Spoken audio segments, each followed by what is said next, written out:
Good morning, everyone. Hello, hello, and welcome to LiveRC.com's coverage of the 2024 Roar 1/8 scale Buggy Truggy U.S. Nationals from beautiful HRCR Raceway here in Hayden, Idaho. My name is Scotty Ernst. I'm here with my tag team partner, Matt Clark, and we are excited to bring you what is going to be a fantastic 3 days of racing. Yeah, you're right, Scotty. We've been here for a couple of days hanging out, watching this racing, and we've got the top drivers from all over the country that are here to try to make a statement in the nitro off-road world, and I'm excited to be a part of it. It is definitely going to be a very, very exciting race on a very technical racetrack, one that the Nationals have not seen for a long time, this technical, and it's going to make for some very, very interesting racing. Yeah, you're right. HRCR here in Hayden, Idaho really put together a incredible layout, and I've talked to a lot of the racers and the drivers, and they are all excited to be out here on this technical layout. They've been saying that, you know, that we've been used to these big wide open tracks, and we're ready to get back to see who's the best on a technical track. Got a lot of chat coming in already. Good morning, everybody. Here is your morning salute from me from Hayden, Idaho. We appreciate you guys tuning in. We got race number 1 underway here. Well, almost underway. 5-minute qualifier here for Truggies. Cool thing about this event is it's nothing but nitros, and it's only 2 classes. You're either in Truggy or Buggy. There's no pro. There's no... Right, just two. That's it, just 2 classes. You know what's cool about not being a pro at this race, Scotty, is that you can kind of see where you stack up. Yeah, correct. With one division, you're really going to see, in my... top 50% of the nation or what, because it's a really strong turnout. This race being up in Hayden, which is in the Northwest, but an absolute beautiful, beautiful part of the country. And it was great to see a lot of people making the trip to be part of this one. A lot of people like, I might not go because it's too far out of the way. But if you didn't come to this race, you're going to miss a good one. Yeah, it's very picturesque here. I mean, we look outside and there's these giant pine trees just completely surrounding the track all over from every direction that you look. It's just a beautiful view. I mean, you can see right there in our camera. It's just, awesome. It's beautiful. It is. Oh.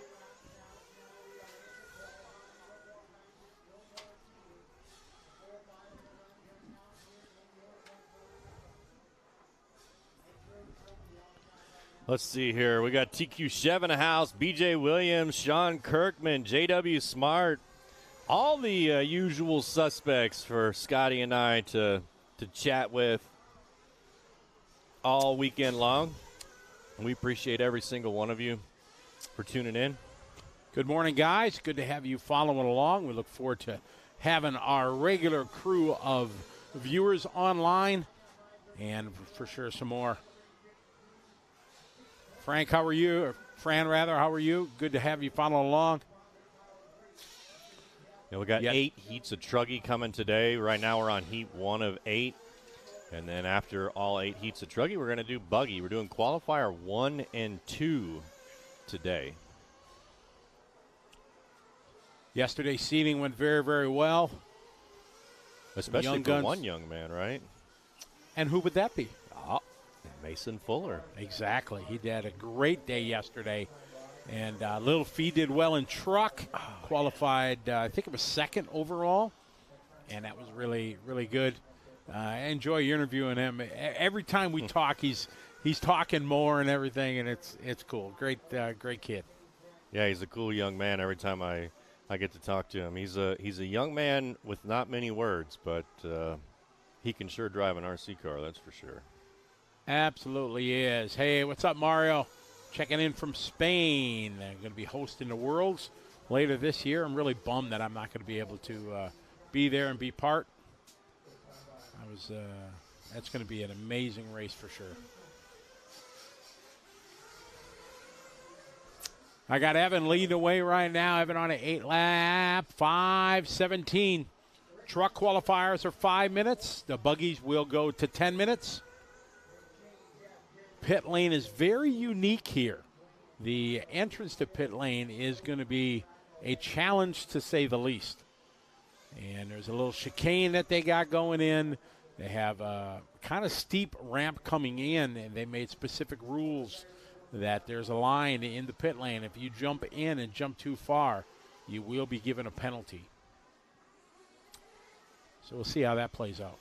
Yeah, also in pit lane, they kind of it was a really wide pit lane, and then down towards where the buggies and truggies are going to be coming into pit lane, they put a little chicane in there to prevent the drivers from just flying through that pit lane. But this track is very well laid out. The HRCR crew just hit a home run with this one. Absolutely, very, very well done. Quite a difference than the warm-up they had here a few months ago. The warm-up track was pretty wide open. Some called it a freeway. And so they made sure that for the Nationals here, there is no freeway, very few exit ramps on this one. It is very, very technical. Another cool thing is here in just a few weeks, I think in July, they got the Adam Drake Stadium truck race going to be held right here on this very track. So they're going to tear this track out in 2 weeks and redo it for 10-scale stadium trucks. This would be a tough layup for stadium truck for sure. Or gas truck, I should say. Or gas truck, yeah. I knew what you meant. It's going to be, they'd be rolling everything. It'd be very, very little jump on these big ones. But it's going to make for a fantastic Nationals. Ryan Mayfield, your defending Truggy champion from last year. Buggy's two-time back-to-back is Dakota Fend. So he's going to be looking to three-peat. And some of the young guns, they're looking to get their first. My gut feeling is, folks, I'm thinking we're going to see maybe a first timer, maybe one of the young guns getting their first NC.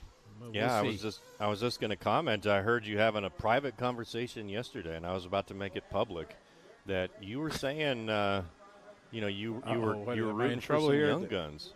I just got a vibe. I got a feeling. I could be wrong. I often am, but hey, you can see the pit lane as they were coming in there. It's definitely unique when you come in. But yeah, I just got a vibe. I got a feeling that maybe it's going to be time for a young gun that is going to get their first national championship, and who knows? Well, who knows? I mean, young gun obviously took the top seed yesterday in both classes, but when it comes down to an hour-long main, that's where the veterans are going to come out, right? Well, normally you think that, but with this very technical track, the stress that it's going to be on the motors is going to be really, really hard because there's so much. You got to have so much bottom end and things like that. So fuel economy, fuel mileage, engine efficiency, it's all going to play a very, very big part of the championship, and you got to be in it to win it. So you just never know. Evan takes this one, 8-lap 5:09. Brittany going to go 8 laps. Ricky, Shane, and Jeremy all round out the field with 7. Keldy wants to know if they do this yearly, this race here, Fuel Nationals. Not here. They have their own big race every year, but the U.S. Nationals transfers around, and it's the first time it's been up here in a while. Matt, the first one to bring it up. The iconic Manufacturers Cup. When I landed in Spokane, I was driving here. I saw the sign that said Coeur d'Alene, Idaho. I'm like, wow, I've been there. And you've heard me rave about this race, and I knew it's going to come up numerous times. I have gone on record as saying the greatest 8-scale buggy race ever, and that was 2008 Manufacturers Cup. And Rick McCreer, the guy who organized it, I was walking through the pits yesterday. He's like, "Hey, Scotty." I said, "Hey," and I looked at him. You get that sense in your mind, like, I know this guy, and I haven't seen him since 2008, a long time ago. And he's like, "Rick McCreer." I'm like, "Oh, dude, hey, how are you?" And he's been online when I've talked about his race, how amazing it was. But, yeah, 2008. So if you've never heard about the Manufacturers Cup and you're laying in bed at 2 o'clock in the morning, you're going down the rabbit hole of YouTube, and you're an RC fan, look it up. 2008 Manufacturers Cup, amazing. Yeah, I mean, so when you landed here and you saw that sign, did it hit you in the feels a little bit, Coeur d'Alene? It did, because it was, that was a landmark event for me. I just went there. I took my daughter Sarah Ann. We went racing, and I ended up being part. They needed some help announcing, and they said, "Hey, buddy, pal, hey, how you doing?" Hey, and so I ended up being part of it. It was magical for sure. It was one of a kind event. Yeah, I mean we're here in Idaho, very close to Coeur d'Alene, in Hayden, Idaho. So I mean that's not a very far drive. Ugh, I can't talk this morning. For you out of Wisconsin, right? So you and your daughter drove here? Well, no, we flew. Yeah, this is a road trip, because like all these states out here are huge. So no, we flew, and it's a great event. I want to some of the people I didn't get a chance to say hey to. JW, how are you? Ricardo, welcome. Hot Lap RC, yes, for sure. On the Cleveland race, I just got the hotel link for the event, and I think I posted it. I tried to post it while I was flying out here. So if you go on to carpetoffroad.com, I think the hotel link is posted, so you can book your hotel room. Announcements and all that stuff are going to be coming in the next couple weeks. We got entries open in August 5th, and it's going to sell out in, for sure, minutes. So, that's a good time. Who else we got to say? T. Main, how are you? Whiska, how are you? Welcome. Ricky, what's up, buddy? Soothing voice. Why, thank you. I appreciate it. Rocking Coop, how are you? I actually put that on my nightly, your voice on my nightly alarm to fall asleep to. I set my alarm for 20 minutes. Oh, that's kind of freaky, and it's just that's the voice kinda, of Scotty. No, I don't think so. Yeah. Matthew McConaughey, maybe. He's got, he does that. He's got that soft, soothing voice. And you can buy that app he sells, to do that. But I couldn't imagine you falling asleep to mine. TQ Chef, very technical layout for sure. Josh Sargent, how are you? Alex, what's up? Keldy Matthews. Jeff Guest, what's up, Pork Chop? How you doing, buddy? My number one fan. How are you, Jeff? Hope you're doing well. How are you, Craig? Good to have you. Juwan Hunter, no spec tires for this race. You can run whatever you would like. James Doherty, how are you? Lots of people signing in already. We'll try to stay quiet, though, while you're at work so the boss doesn't hear while you're, busy working. All right, Woody Garwood. You don't know nothing about Woody. No, Woody Garwood, big time, awesome dude. Woody is a big deal from the Northwest. He owns a hardware store on one of the islands outside of Washington State, kind of in the ocean, where you got to take a ferry to go. And him and his family own a hardware store there. And, he is a guy that loves the hobby for the hobby. He doesn't care if he wins. Of course, that's the ultimate goal. But he goes to races and just thoroughly enjoys the hobby. Just an awesome guy, great to talk to, passionate about the hobby, and just a really, really good guy. So, I'm a big Woody Garwood fan. I haven't seen him here in a year or two, so I got to get a new autograph. He'll be signing autographs later. Big deal. Classic Muscle Garage, there are no electric cars here at the Fuel Nationals. It's all nitro. So that's the cool thing. We brought it up at the top of the show. There's only two classes here, Truggy and Buggy. That's it. Both nitro, nothing but fumes in the air. So, you won't see any electric cars out here this weekend. We got 1 minute in this one. Mark out front. See, I jinxed Woody by talking about him.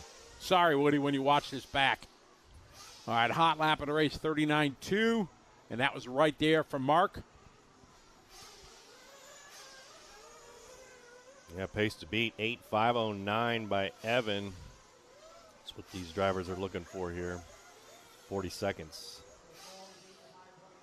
That section right there that we're watching is very difficult. It's a 5-pack of jumps that these drivers got to go through. And right there on that last one, they really got to be hard on the brakes in order to cut that tight turn right there and be able to kind of shoot through the gap.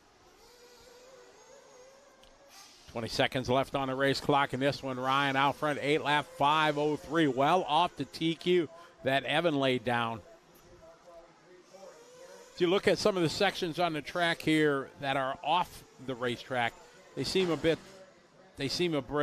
abrupt and a bit kind of worn out. They had some massive rain early in the week that really washed a lot of the track out, and it's been a challenge for them to get everything up and running.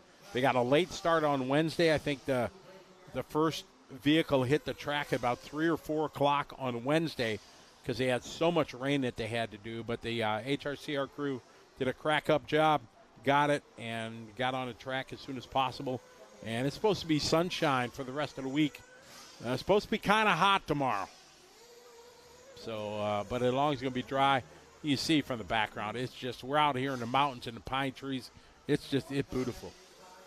I know that you say the HRCR crew, but I also got to give a shout-out to all the racers because on Wednesday afternoon around 2:30, there was probably 30 or 40 racers out there, everybody with rakes and shovels in their hands, and they were because it was just standing water all over the straight, so they completely raked up the straight and then smoothed it all out again to help dry it out. Because if you just let that water sit there, it's never going to go away. So, they go out there with their tools.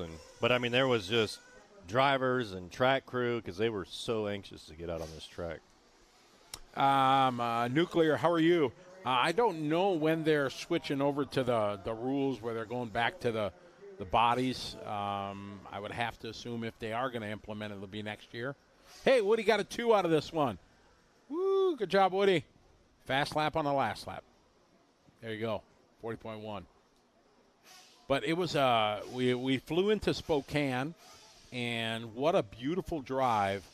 There was not much freeway. At least my directions took you kind of 2 lanes, some 2-lane high roads, and it was just absolutely gorgeous. Was talking to Thomas Tram, the team manager from TLR, and Thomas is from the Northwest. That's where he's originally from. And he was talking about, he's like, summertime up here is awesome, but he says wintertime, not so much because it's gloomy and cloudy and rainy and snowy and just not so nice. So, but we're in for a beautiful 3 days.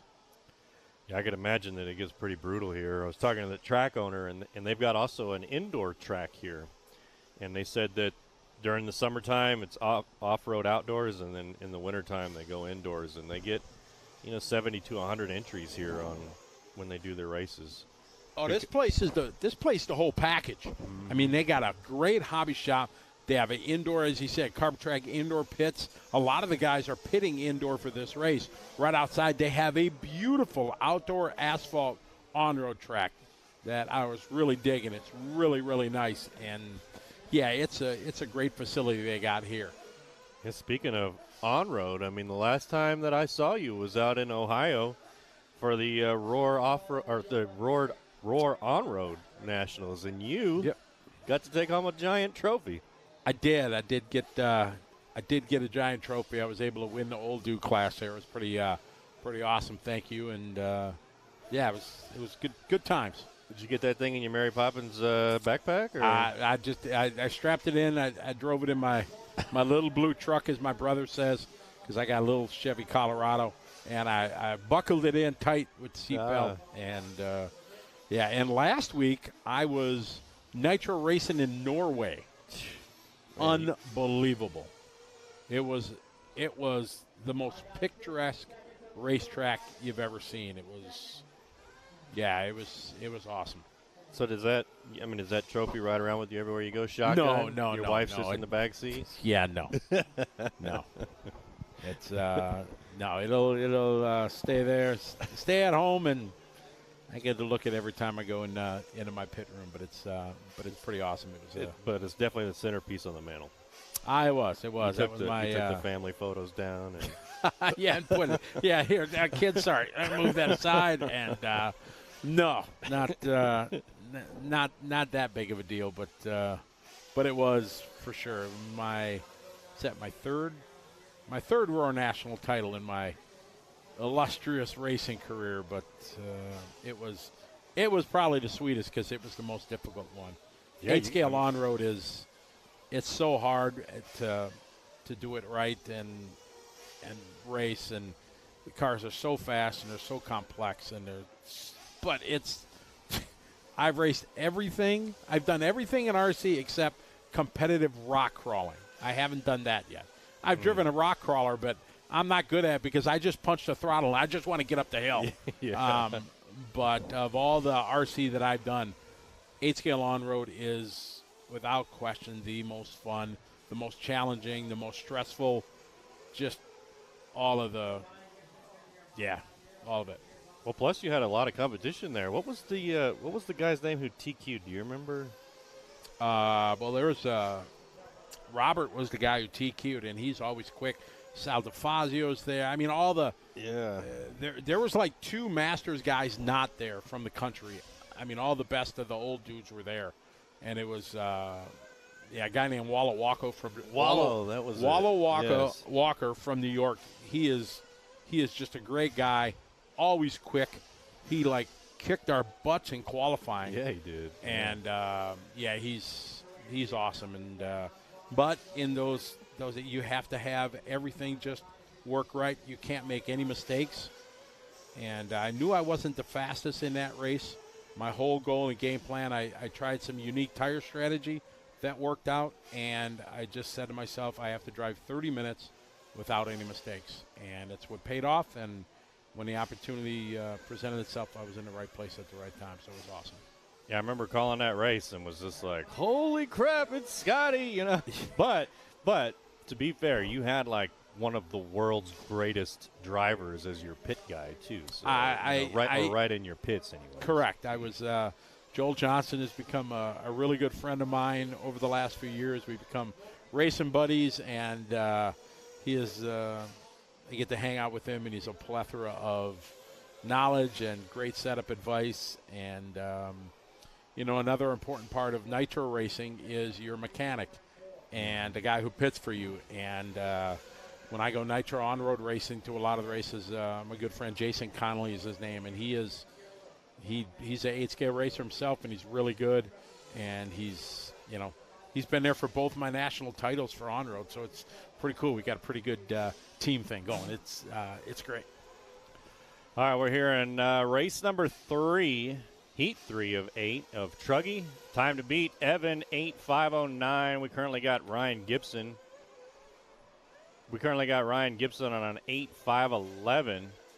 Matt in the number 2, Justin in the 3, Marcus in the 4, Shane in the 5, Boomer 6, Mark 7, Brian Lukovic 8, Brent Dinsford 9, Nicholas 10, Rowan 11, Danny in the 12.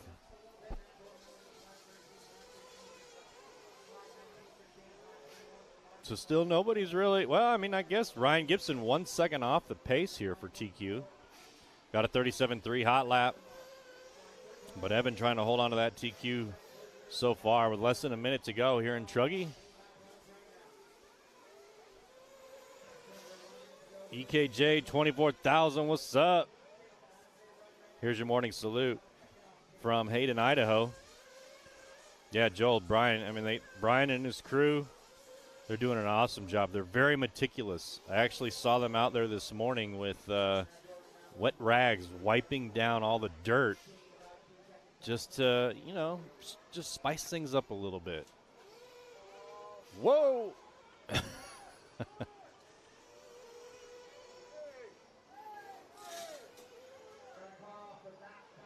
Oh, no. That was rough. Marshall was on their phone, I think. Ooh, that's bad. Ooh, not good.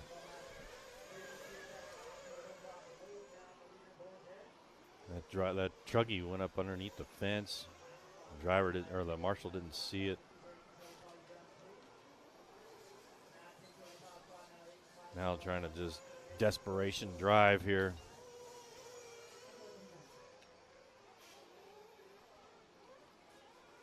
All right, this race has come to an end.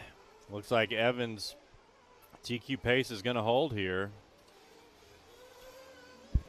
5:09 is pretty good for out of Group 1, and it's held on. Matt Dortmuth going to go 5:12, few seconds off of that.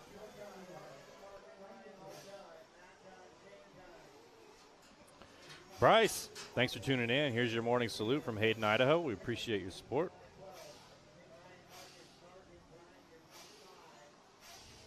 This one coming to close. Matt's going to take those 5:12, about 3 seconds in front of Ryan, Marcus, Mark, and Brian.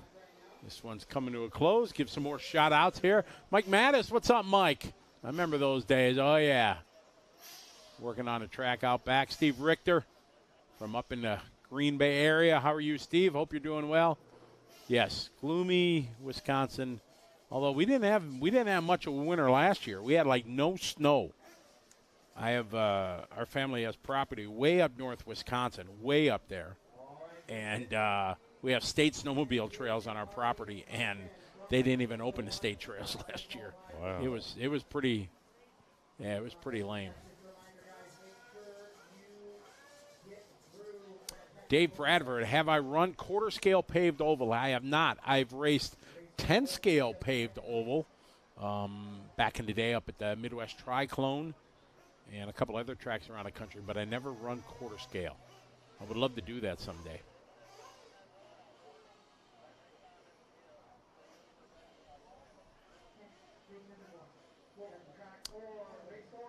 Kathy Meyer, how are you? Welcome to the show. Good to have you back with us.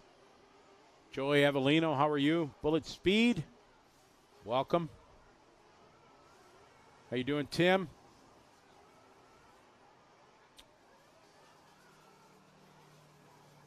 Stefan checking in from New Brunswick, Canada. Hey. That's right, very good. I got to get my state list going here.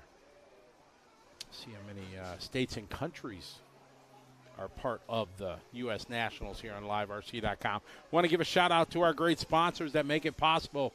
The event sponsors are J Concepts and MG23. Big thanks to them for stepping up. See their banners there on the racetrack. Got supporting sponsors VP Pro, Techno, VP Fuel, AKA, Proline, TLR, One Army, A-Main, TZO Tires, NSDRC Servos, along with RC America, BeachRC.com, and Team Associated.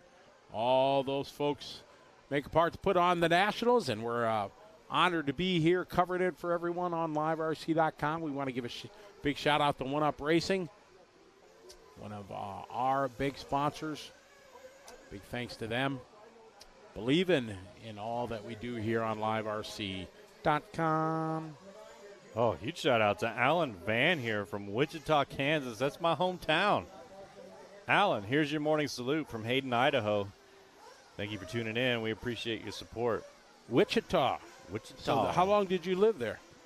I was born there, and then I born there and left when you were like 2 months old, or born there and left when I was 15? Yeah, I was born in 1980.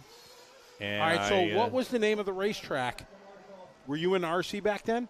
There was a big racetrack, a big oval, and road course in the middle. I went there for a Tamiya race back in the day. No, I did off-road. We had an off-road track. It was for Hobbytown. I didn't do any on-road stuff. But anyways, I was born there in 1980 and moved away in 2001 when I joined the military. Yeah, well, I was in there. I went down there in the 90s to that race, so it was back in the day. We got Truggy Heat 4 of 8. 8 races of Truggy. Truggies are going to run normal A, B, C, D main format. The Buggies are going to run a Christmas tree format, which is quite unique. kind of what is run at most of the World Championships. So only the TQ of the event after qualifying is locked in, guaranteed into the championship final. The rest have to work through a semifinal. It makes it very challenging and unique. Some people call it ladder, right? Correct. Yep. Yeah. Ladder mains. Yep. So it gives everybody a fair chance. Like you really have to race and compete for your position. And like Scotty said, only the TQ is guaranteed. The TQ kind of sucks in a way, right? Because you don't get to do all those extra races where all the lower ladder people, they get to race all day and then they go into the final main at the end. So you do get more track time if you're in the lower one, but for me, I don't care. I Lock me know. in so I don't have to go and do that. Hey, our good friend and arch nemesis, Charlie Swanka. What's up, Charlie? How are you? You're always filling the chat room with very funny things, and yes, nails on a chalkboard. You get to listen to me. I am doing swell. Here we go. Here in the race 4, we got the top 8 covering TQ here. Well, top 7. Got TQ covered. Time to beat 8:5:09, set by Evan. And then race number 1, Wilson Cowart currently on a 9-lap pace. Jason Hunt also on a 9. Brian Eider, the owner of this track, on an 8.5 flat. Taylor on an 8.501. Adrian 8.502. Peter 8.504. Carter, make that Ryan Prince 8.505. Carter 8.507. Offer in the 9. Rick 10. Tommy Connors from MG23 in this one. Our track sponsor. 2:15 left to go.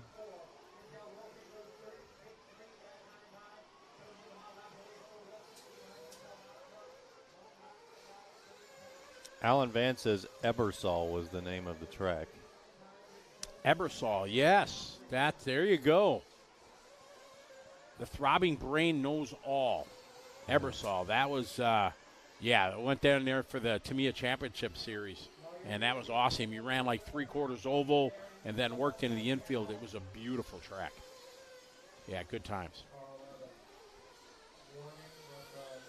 Minute 40 to go. Wilson out front. First time we're looking at 9 laps runs in this one. Brian Eder, as you said, the owner in this one, running the second spot. Adrian goes 37.4. Taylor Wonder is 37.2. Jeff Whiting tuning in from Dallas. Here's your morning salute. Thank you for tuning in. We appreciate your support. I think Jeff was out there with you at the Ohio race. Oh, yeah. Jeff has become a great racing buddy of mine. He beat me the first time I ran Nitro down at the Texas Biggie. Who was that? 2020 or 21? I don't remember when it was. It was a while ago. As we follow Brian here around the track. Yeah, Jeff beat me in the Masters A main. So I've been trying to play catch up ever since. Following Brian Eider here in the white and red with the white wheels coming down off of that. That's a really tricky section right there. It doesn't look that bad, but if you don't line it up perfectly, then you just go tumbling down that hill right there, right onto the straightaway. So you got to be real careful. Down a back straight here. And here he's going to come into this 5-pack jump. So chooses the double, single. And then coming around, and then he's got that hump right there. And a lot of drivers avoid it, and some of them just hit it. Now coming to the middle, taking it real tight on that pipe. Don't want to get too far down there in the fluff, and then you can see a lot of like moguls there, and then coming down right back onto the straight. So that's kind of the track layout that we've got going here. You'll see some of the pros when they get up here later. They'll be in the 33, 34 second lap territory, and just shaving off those tenths is what they got to do. But as the day goes on and we get into heat 9 and 9 and we see Mason Fuller out there, you'll see that they'll find every second they can on this track.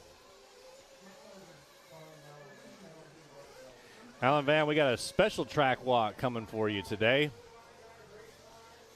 We did a track walk with one of our pro racers. Very excited to air that. We'll probably air it during the break.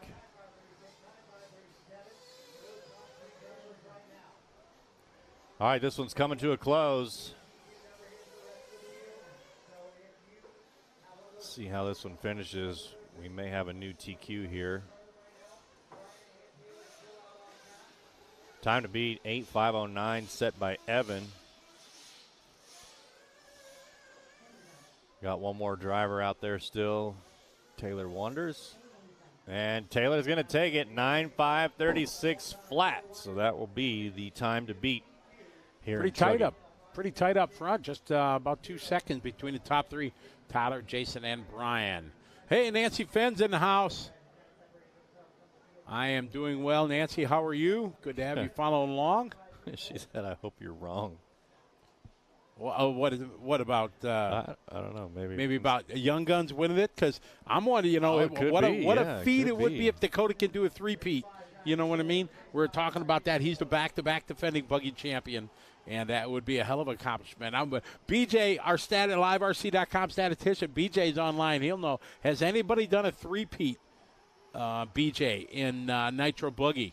I don't think so. I think not that I can recall. No, so it would be a feat on top of a feat. It's tough enough to win one, let alone back to back, let alone to go back to back to back. Yeah, and since we're talking about Dakota and Nancy's online, I just got to say that he is he's really cool to talk to. He's a humble guy, and you can go and talk to Dakota Finn if you're ever at any of these races, and he's more than willing to help you out. So. He's one of the pro ambassadors, I should say. If there's a guy you want to talk to, you want to know anything about TLR, and he's got his brand new engine now too, the Dakota Finn lineup of engines, which we may showcase later. Did you see the cool anodized pipes that they got now? I know. What is that? Those are tricks. They told me Justin Meyerson over at Moto Whips. I was told that doing it. That is beyond trick. If you didn't see it. You go on Bookface and you can find a picture of Dakota's car and you can see the cool anodized pipes. They're pretty cool. I wonder if I send him my on-road pipes. Yeah. If he would. Oh, I'd be the trickiest dude. My stuff might not be the fastest, but it definitely looked the coolest. I gotta reach out to him and say, hey, if I send you some pipes, would you do your magic to them? They're pretty cool. Yeah, they are cool, and we got to see a couple close up. So you guys are going to want to stick around during the break and watch our interviews that we did, because we got to look at a couple of those, and they're very colorful. They're like purple and kind of rainbowy colors, and they just give a little pizzazz to the to the overall look. Hey, I got my list out here, all the states and countries, so give me a shout-out in the chat room here. Let us know where you're from, and I'll click it off our list. Let's see if we can get all 50 states checked in and how many nations are going to watch the U.S. We got Spain and Canada checked in already from our international viewers. So I got those guys done. You got Kansas. Kansas, right. Kansas is checked in. And we have Richter from Wisconsin. So a fellow cheesehead is checked in. Matt Del Judas from the greater Chicagoland area. What's up, Matt? How are you? Hope you're doing well. Joey checking in from California. Massachusetts from TQ. We're going to click Massachusetts off the list here. Kentucky, what's up, Eddie? Good to have you following along. Kelly from Washington. I'm assuming Washington State. You guys are too fast here. North Carolina, I'm gonna fail. South Texas in the house. Is it Texas, or do you gotta? It's like New York. You're saying I'm from upstate New York, Myrtle Beach, North Carolina, Maine. There we go. Ohio. You guys are too fast for me. I'm just too old and slow. Nevada, what's up, Tony from Pahrump? How you doing, Tony? Hope you and the missus are well. Walla Walla, Washington, nice. Diego checking in from Bolivia. I got to go to page 2. We check off Bolivia.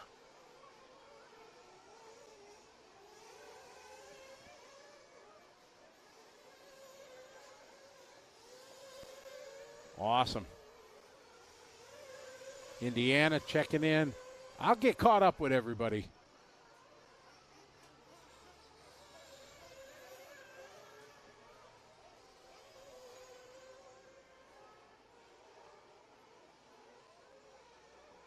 Frank checking in for the Dominican Republic. Click that off the list. Welcome to the party. Chris Wheeler. How you doing, Chris? How you doing, Chris? Hope you're doing well. I am doing great. Glad to be here at the U.S. Nationals. Elias, how are you? Welcome to the show. Trying to scroll back here. Yeah, I missed a bunch already. Did I get Michigan already? Nope, Michigan's there. Greece, what's up, Elias? Checking in from Greece. Another one of the countries I have not had the pleasure to, but definitely on my list of places to go.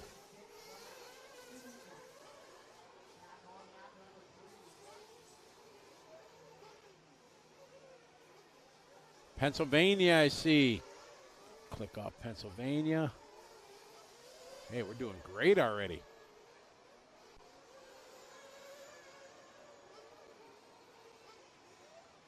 Florida.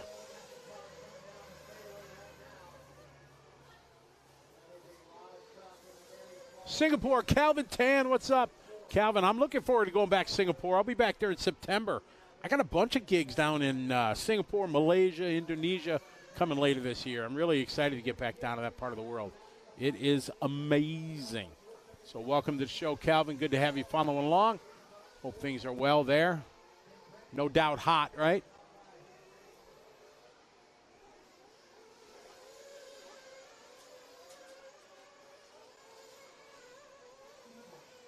Missouri checking in. Texas.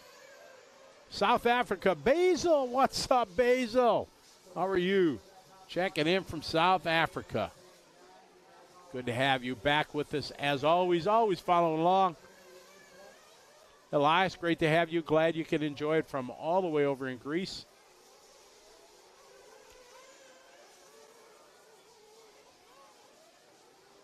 Peter Robinson. Oh, my goodness. You talk about one of the OGs in on-road racing back in the day. Peter, how are you? Thank you very much. I appreciate it. Blind squirrel finds a nut every now and then, right? I think that's what we go. So thanks. Good to have you follow along. Hope you're doing well. I see you're doing a little bit of racing again, so that's pretty awesome. We got Braden Bartlett out front leading this one here. Heat 5 of 8. Running 9.531, about 5 seconds under TQ. We got Paul Ciccarillo in this one. Chicky, not normally back here in the lower heats. Usually he's up tall. They struggled a bit in their Truggies yesterday. Oh, did you see that stoppie? That was awesome. That section there, you come in way too hot. It is tough to get it wound up in time. He almost held it all the way over the Twin Peaks there. That was pretty awesome. Oh, Ciccarillo moving to the top of the board. 7/10 in front of Braden.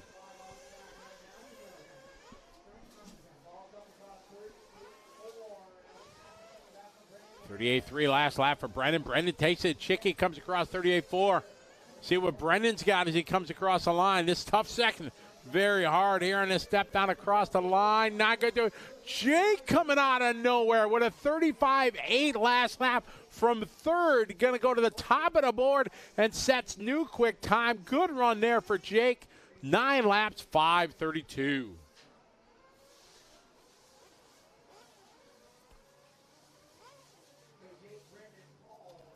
That's right, Tony. The MG23 Raceway out there in Pahrump. That's going to be coming later this year. That'll be nice. What's up, Danny? Checking in from Memphis, Tennessee. We're going to click Tennessee off our list here. Florida, what's up, McCoy? Brian Thomas, how are you, Brian? Hope things are well. Diehard checking in from Washington State. So we got Nashville. Trammell, how are you? Trammell checking in. Trammell's a name that I can never forget. because he has reminded me each and every race that I got it wrong for so long. And now it's like Trammell. It's like tattooed on my forehead. But I'll still get it wrong. Don't worry. You know I will.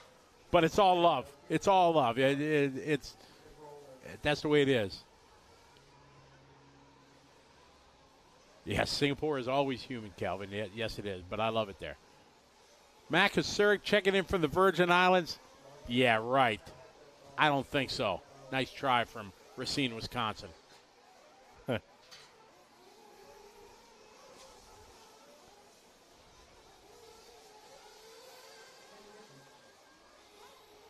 Oh, look at that. B.J. Williams, he's got the stats right there. That's our stat addition. Says nobody's three-peated, but Jared Tebow back in the day did it in Nitro Stadium truck. So there you go.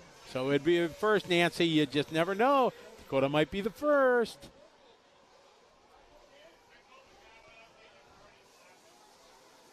Minnesota, we got South Carolina, big teddy bear. We'll check off a little South Carolina here. Lee Morrison, how are you, Lee? Hope you're doing well. Lee was a staple in the 8-scale racing world for eons and eons. Hope you're doing well. Glad to have you follow on board. We got Joyzy.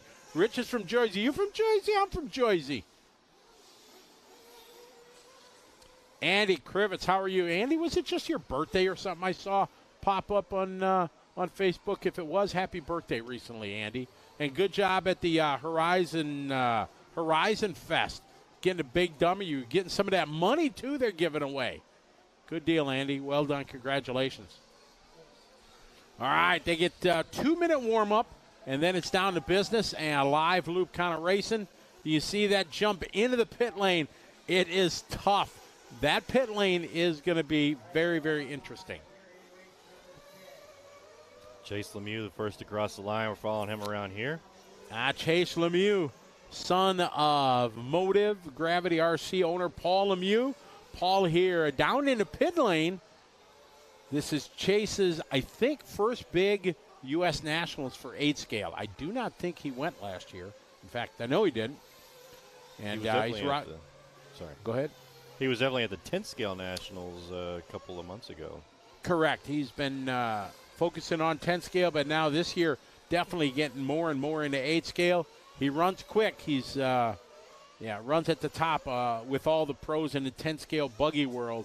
Now he's trying to cut his teeth and run with these guys in 8-scale buggy and truggy. Looks like we pick up Rivkin here. Rivkin currently trying to come around for his first lap. And Rivkin, you normally don't see him back here in the C group, but he had some tough luck in the seeding. And those guys are working hard trying to get things right. No doubt he'll be in the mix. You see those 3 pipes right there because on the first day, everybody was cutting that corner. And they were cutting it well. So they said, yeah, about that. Let's put up some stakes there. And there were some guys tearing them up yesterday. The third one definitely got visited a lot. As we watch Rivkin around the racetrack, Chase Lemieux staying with him. Rivkin rocking the Associated on J Concepts. Right behind him is Chase in the X-Ray, also on J Concepts. And Spencer Riffin going from 12th to 1st here on a 9.511. We got top 10 here on a 9-lap pace, trying to compete for that TQ time of a 9.532 set by Jake in the last heat. Spencer Rifkin, 9.511, got the hot lap, 34.2. Still following him around. Chase Lemieux about less than a second back from Rivkin, 9.514. David Olson, 9.523. Carson Phipps, 9.525. Ryan Daze, 9.526. And that's our top 5 here. Coming up to the halfway point in this one. About 2:30 down, 2:30 to go here in Heat 6 of 8 for Truggy. 5:32 was the time that was set by Jake in the last heat. These guys well under that. David Olson looking strong. A lot of fast guys in this one. A.J. Schumacher, A.J. Rodriguez in this one. Cole Chura. Some big names here back in the C group. Trying to get a good first round. 2 rounds today, 2 rounds tomorrow. Take your best 2 of 4 for qualifying. In the truck division, straight up A, B, C, D, main, and so as Rivkin cross the line, 35-0. Chase had a tough lap, dropping back, losing about 3.5 seconds on Rivkin last lap. Going to put him in second, and he's late to the line this time for Lemieux. Lemieux, oh, tragic lap there, 41-2 for Chase. Going to drop him way back. And we're still following Rivkin here in the purple and blue with the white wheels off that pipe there. Taking this one wide, trying to get enough space to make it over that little double. Notice how he really hugs that line tight, and then coming up on that, all those moguls right there just really upsets the cars. So got to really choose their lines well here. Rivkin on the last one with a 34.3. So laying down some good laps here. Minute 15 left to go. Rivkin still on a 9.5.11. So definitely have TQ covered here if he can hold on to this pace, and may go into this time may hold for a while. We'll see. Coming down to the front straight off that J Concepts jump there.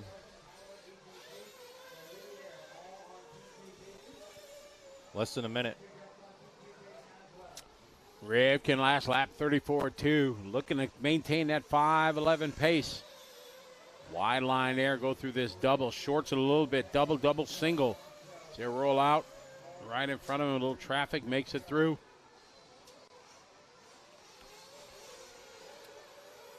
$30 seconds. See Rivkin Guerin going through that tough section. So technical is this track.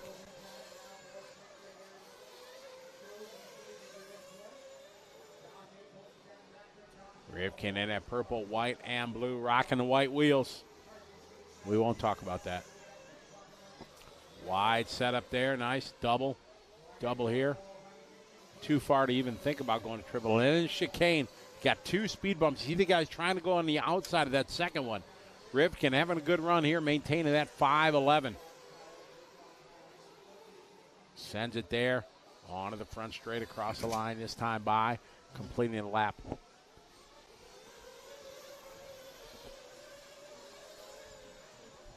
Rivkin really putting in some hot laps there. Going to be tough to beat that pace. On his final lap, still maintains that 5.11. Oh, big stretch for that one.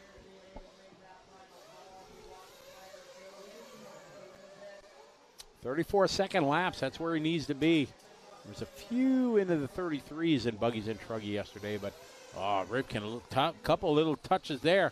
Going to cost him a few tenths, but still a solid run there for Spencer. Rivkin takes it 9.511.8. So nice run there for Rivkin.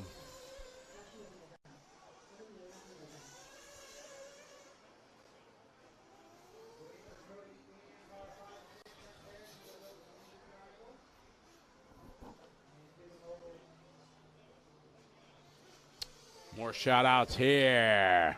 Justin Johnson, a.k.a. Beavis. What's up? How you doing? Good to have you follow along, driver. All right, there's our results. Top 5, Rivkin, Daze, Olson, Lemieux, and Phipps all had that TQ time covered. I can say this. It is so nice to be announcing off of Live RC again. My last couple of weeks I've been over in Europe, and they use scoring software there called MyRCM. It's good scoring software. But from the announcing side, not so good. It doesn't give as much information as we have, and a lot of it's because Live Time was written by racers for racers, and it's got all the information commentators want, racers want to see, things like that. So I had to do some announcing in the Netherlands for ETS, and then I was asked to announce a couple races over at that Nitro On-Road race I was at in Norway last week, and it's missing a lot of information, so it's good to see. Yeah, we pick up Cavalieri. That's just a beautiful red and yellow, great paint job, yellow wheels.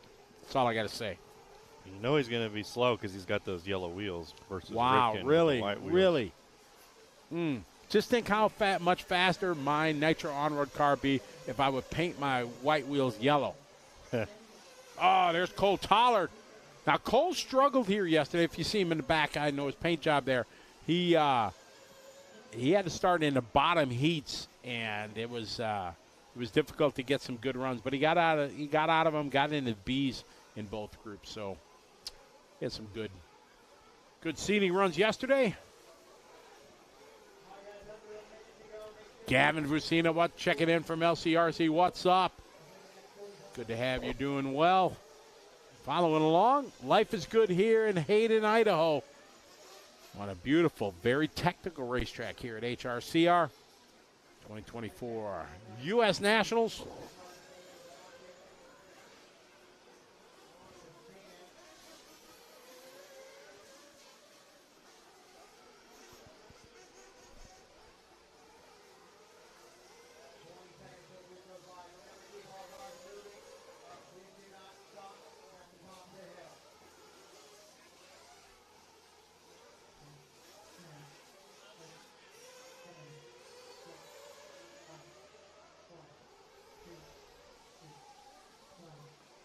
All right, there's the tough jump down across the line.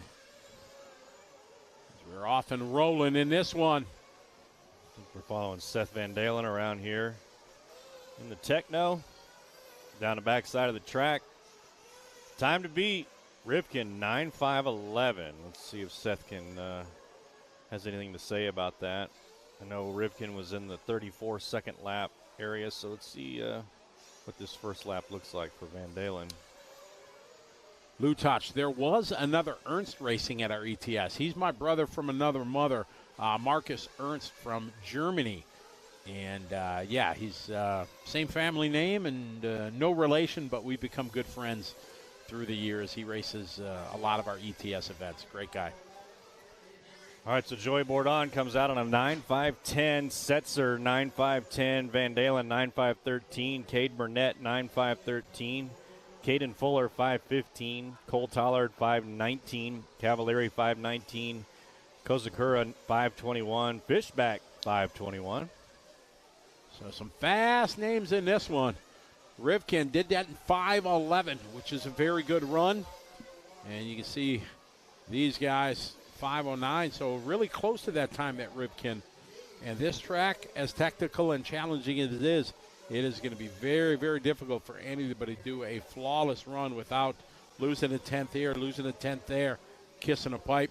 Good lap here as we follow Cole Tollard around from Omro, Wisconsin, rocking the TLR. Van Dalen taking over that top spot now, 9.5.09. So got TQ by 2 seconds there for Van Dalen. Setzer 9.5.10. Bourdon 5.12. Burnett 5.13. Contreras 5.13. Cole Tollard on a 5.19, sitting in 8th. 3 minutes to go. Tollard looking solid out there. Around the Twin Peaks there, coming around. Tough section, coming too hot. You're going to fly over the top. LW4, what's up, Larry Wright? How are you? Good to have you checking in, following along. Daryl checking in for Peak View RC. Good morning to Woodland Hobbies.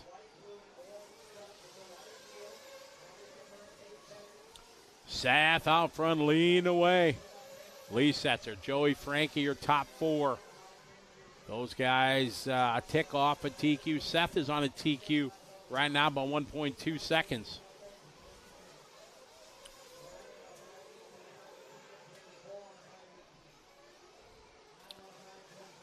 .215 remains in this one. Follow Jared. We'll follow Jared around the racetrack. Last lap here in that pink and white. 35.2 his best lap. Lee Setzer showing to the top of the board. Very close now. Lee, Joey, and Seth. Less than 2 minutes. So Seth Van Dalen out front. Frankie Contreras Jr. number 2. Setzer 3.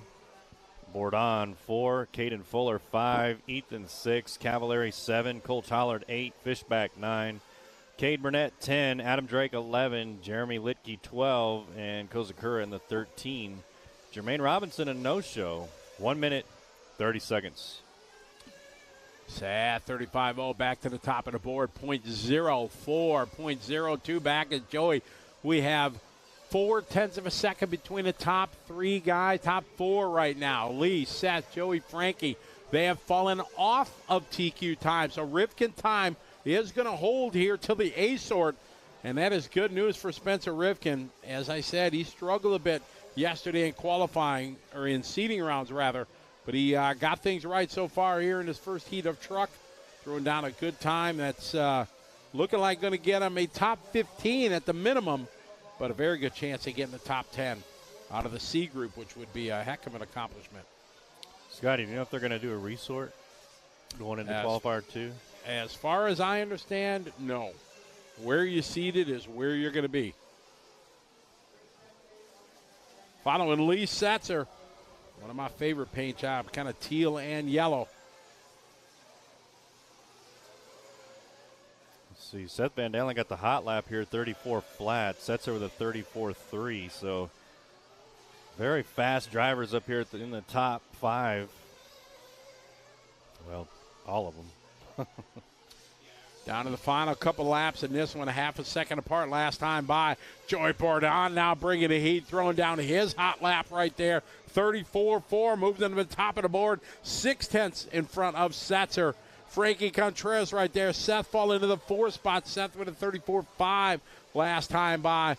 Cole Toller just doing his best lap down in the 8th spot, but it's Lee trying to find 0.6 of a second on Joey.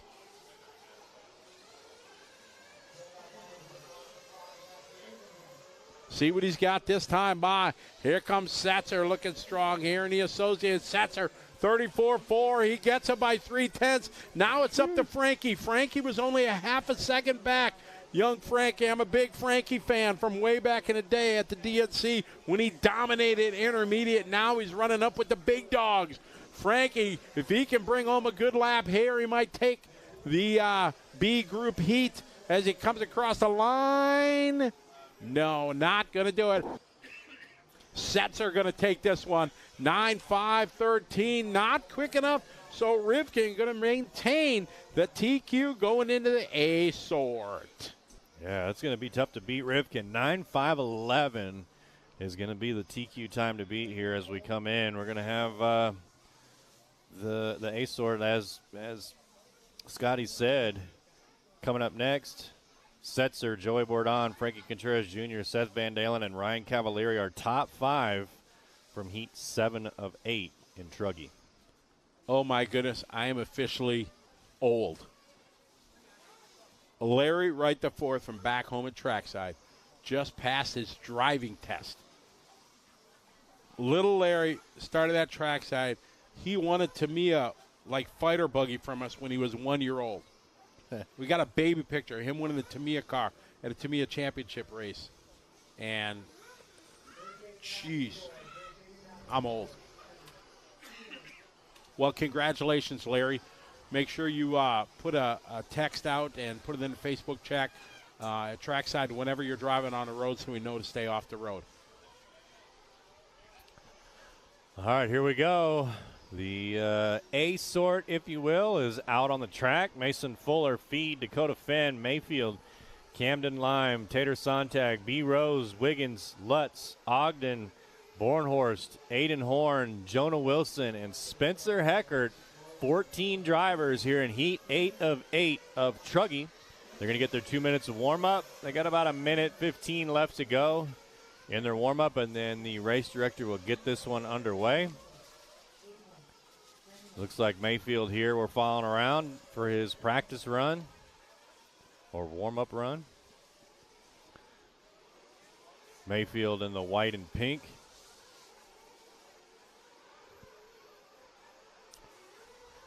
Great shot as Techno Rise there.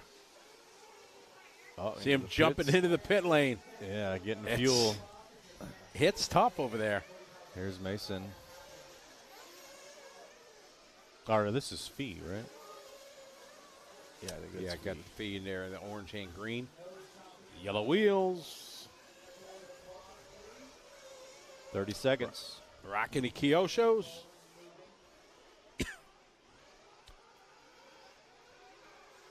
Joey cheering on Spencer Heckert. You guys know I'm a big Spencer fan. Good kid.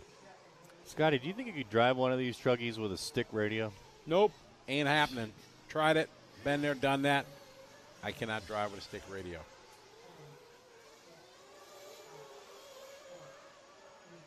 Dakota Fenn rocking the TLR. Yellow wheels.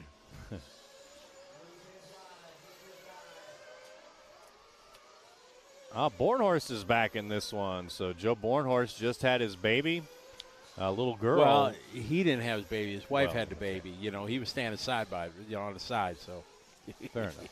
Fair enough. Yeah, they're very happy. It's quite a blessing. They're beginning the next chapter in their life. So big congratulations to him and his wife. She might be online. Nicole, I think is her name, if I remember correctly.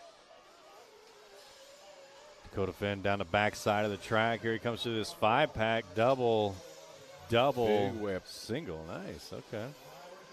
Now watch this section right here. This is probably the toughest section coming up right after this jump. He's going to take this pipe real close, and then right here is where everybody struggles. Let's see what Dakota Finn coming out hot, 33.7. 33-second lap. Not a lot of guys were doing them yesterday, but if you can, you're definitely in the zone. Dakota shooting straight to the top here, 9.503 for the back-to-back Buggy champ. Let's see what he can do here in Truggy with 3 minutes, 40 seconds left to go. Dakota Finn, 9.503. Mayfield in the 2, 9.505. Wiggins in the 3, 506. Lime in the 4, 506. Fuller, 508. Here's Ryan Mayfield. And we look at the times these guys are doing. Current TQ on the board is a 5.11 from Spencer out of the C group. Right now looking to get a top 8 for the round. Good chance here for a top 5 for Spencer, as we're still very early in this 5-minute qualifier. We follow Ryan Mayfield around, defending Truggy champ from 2023 U.S. Nationals. Ryan Mayfield currently sitting 4th in this one on a 9.508. Mason Camden Lime taking over the number 1 spot now. Dakota Finn following all the way down. So Mayfield now taking over, 9.505. Here's Camden Lime here. Camden Lime sitting in the number 2, 9.506. Fuller, 9.506. Wiggins, 507. Fee, 508. Sontag, 509. Aiden Horn, 512. Ogden, 514. Bornhorst, 514. Ryan Lutz, top 10, 515. Lime looking good. Rocking the pink, white wheels here across the start-finish line. See what he's got this time. 5:34. Oh, we have 0.6 of a second between Mayfield, Fuller, and Lime. Mason Fuller now starting to put some laps down into the 33, a 33.5 and a 33.9. We're back on your leader. Ryan Mayfield into the back right section, coming up to the Holiday 5-pack here. Doubles, and single. Through the chicane he goes. He takes that inside line where most guys are trying to avoid that little speed bump. Now we come into this tough section here, that little jump right there. Across the start-finish line, see what he's got this time by another 33. Jeez. Boom, making it look easy. 33.7, 33.5, 33.4. Man, probably about a 99.7% consistency from Mayfield. Minute 30 TQ time. Minute 25 left to go. Mayfield on a 9.504. Tough break here for Dakota Finn. I don't know what happened to him. He was out front. 33.7 was his hot lap, so he definitely had the pace. But something. Oh, look at Mayfield saving it off of that jump. Minute 10 left to go. Pick up Mason Fuller here. Fuller in the 2 spot, only 0.3 back. Following Fuller, this is Aiden Horn rather, and Fee right behind him. Got 1 minute to go. Mason not on screen, but last time by 33.7 closes the gap to 0.2 behind.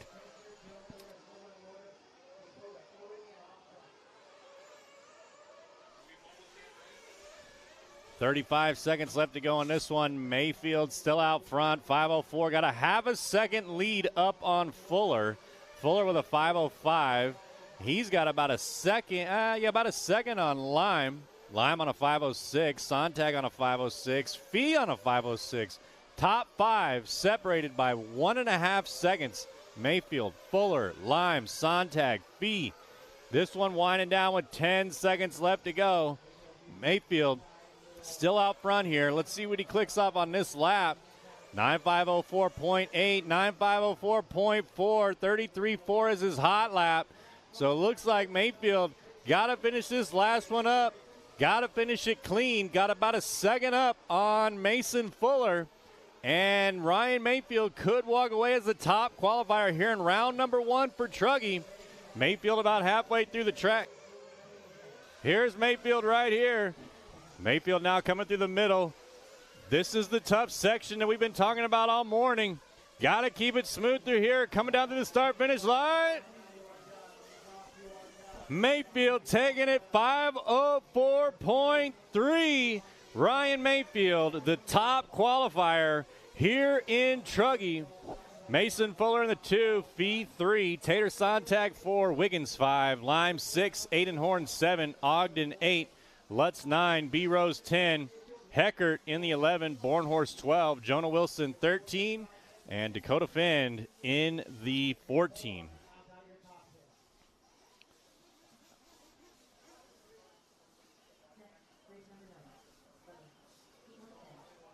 Yeah, I don't know what happened to Dakota Finn there. I mean, he was running hot there for the first couple of laps, and then something happened. But Ryan Mayfield taking that one.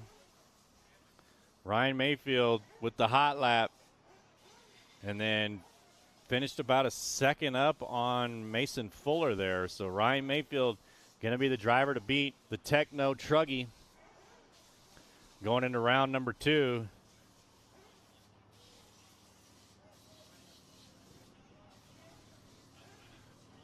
All right, I got Scotty down there in the driver's stand with Ryan Mayfield. Scotty, take it away. Driver's stand with Ryan Mayfield coming off to the that one 5-minute. It's a flat-out sprint on a very technical track. Take us through that run. Yeah, I just started out a little calm, just kind of got in the flow out there. Truck had a little better steering than yesterday, so just kind of felt that out first couple laps. And yeah, Camden was going good in front of me, so I had a good rabbits chase. And yeah, I heard I was in the lead, so I just kind of picked it up. I knew where I was good on the track, tried to capitalize on some of those spots. And yeah, truck worked really well. We just got to keep up with the engine stuff. And the engine felt good that time, but it's pretty cool outside, so probably going to richen it up some for the next round. And then, yeah, just see what the track does, make a tire, maybe tire audible for the next one possibly. But yeah, that was a good start, so looking forward to Buggy. We talked yesterday, and you had brought up that engines are going to be crucial. Why don't you tell the fans that are watching here what is going to be the challenge with the engines?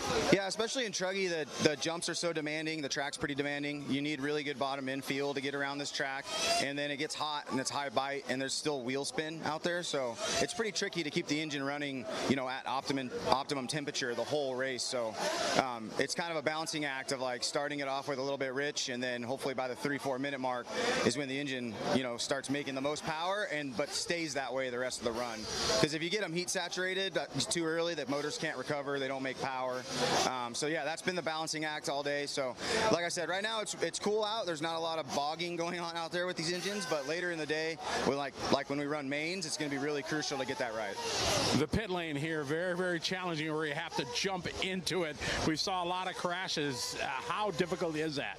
Yeah, it's really difficult. The most difficult part is not jumping too far in. They said that we can't jump past this line, and like you literally are rolling, not hitting the gas, and you still jump past the line. So I wish they had just put a bar there. Like if we go too fast, we just blow our wing off our truck. But yeah, the jumping in is not too bad because it's pretty clean. There's decent traction. But yeah, the biggest part is just not jumping too far. If you jump too far, they're going to give you a penalty. And yeah, it's kind of it could be better, I guess. But it is what it is. We all got to deal with the same thing, and we'll just try not to make that mistake. All right, well, good first qualifier. Congratulations. Yeah, thanks. All right, Ryan Mayfield, a lot of good insight. Always a lot of things that we don't think about, but you hear it from the man. He's defending champion of Truggy. He's starting off 2024 Nationals the right way, starting with a round 1 TQ. Back to you, Matt, in the studio. All right, thanks, Scotty. Yeah, I mean, just as you said there, so he's a defending champ, starting off with a good round 1 there, and good insight for some nitro engine tuning for those laymen's like me. All right, we're going to take a short, about 10-minute break here while they get the track groomed, and we're going to get right into Buggy. But I'm going to leave you with some interviews that Scotty and I did over the weekend. So stay tuned. We'll be back in just a few minutes.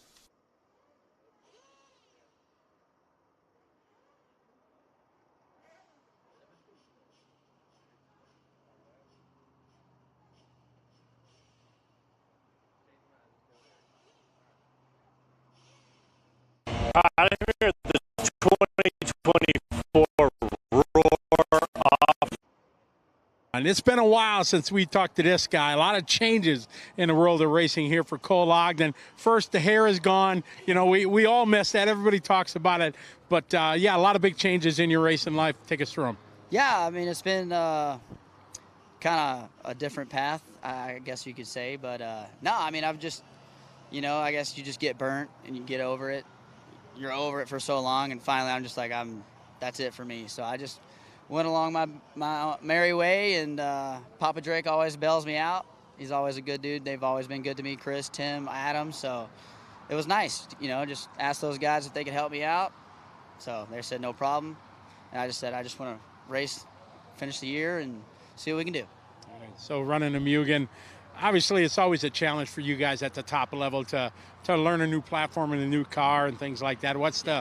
Just for our fans that are watching, what's the biggest challenge for that? For me, like, honestly, I haven't ran the Mugen in, I don't know, since probably 2016. And even here recently, I showed up at, like, Psycho, raced it, like my friend's car. Showed up at Silver State with my new car. That was a really bad idea. But, you know, I just kind of hadn't really been caring too much. I just kind of been taking a step back, chilling, hanging out with the family, living the lake life. And here recently, the last probably 2-3 weeks, I've been hitting the track here and there just to kind of see if I can get the cars dialed in and learn some stuff. So we've learned a lot of stuff here in the last 3 weeks, and luckily I get to see how it works here. And so far, you know, I didn't really have great pace at first, but today I think I kind of touched on a little something, so we're going to try to build from that and see what we can do. This track, crazy technical compared to what you guys are used to racing. How do you think that's going to play out for this event? Technicality is something that we love, you know. I mean, honestly, like the tracks here recently, even in the last 3-4 years, there's been no kind of technicality really. So showing up and seeing this masterpiece is awesome. So, I mean, it's like, you know, like if you watch golf, it was like the Open last week. It's technical, and it brings out the best in people. So, yeah, I mean, we love technicality. We like it to be hard, and that shows the true drivers and the mindset that it takes to compete at that level. So, all right, well, thanks for taking some time. Best of luck. Yeah, Scotty, thank you. All right, Coley's always a good show. Good to see him back racing again. Is the guy? Are you growing it back out? Just the mullet, you know, slight mullet.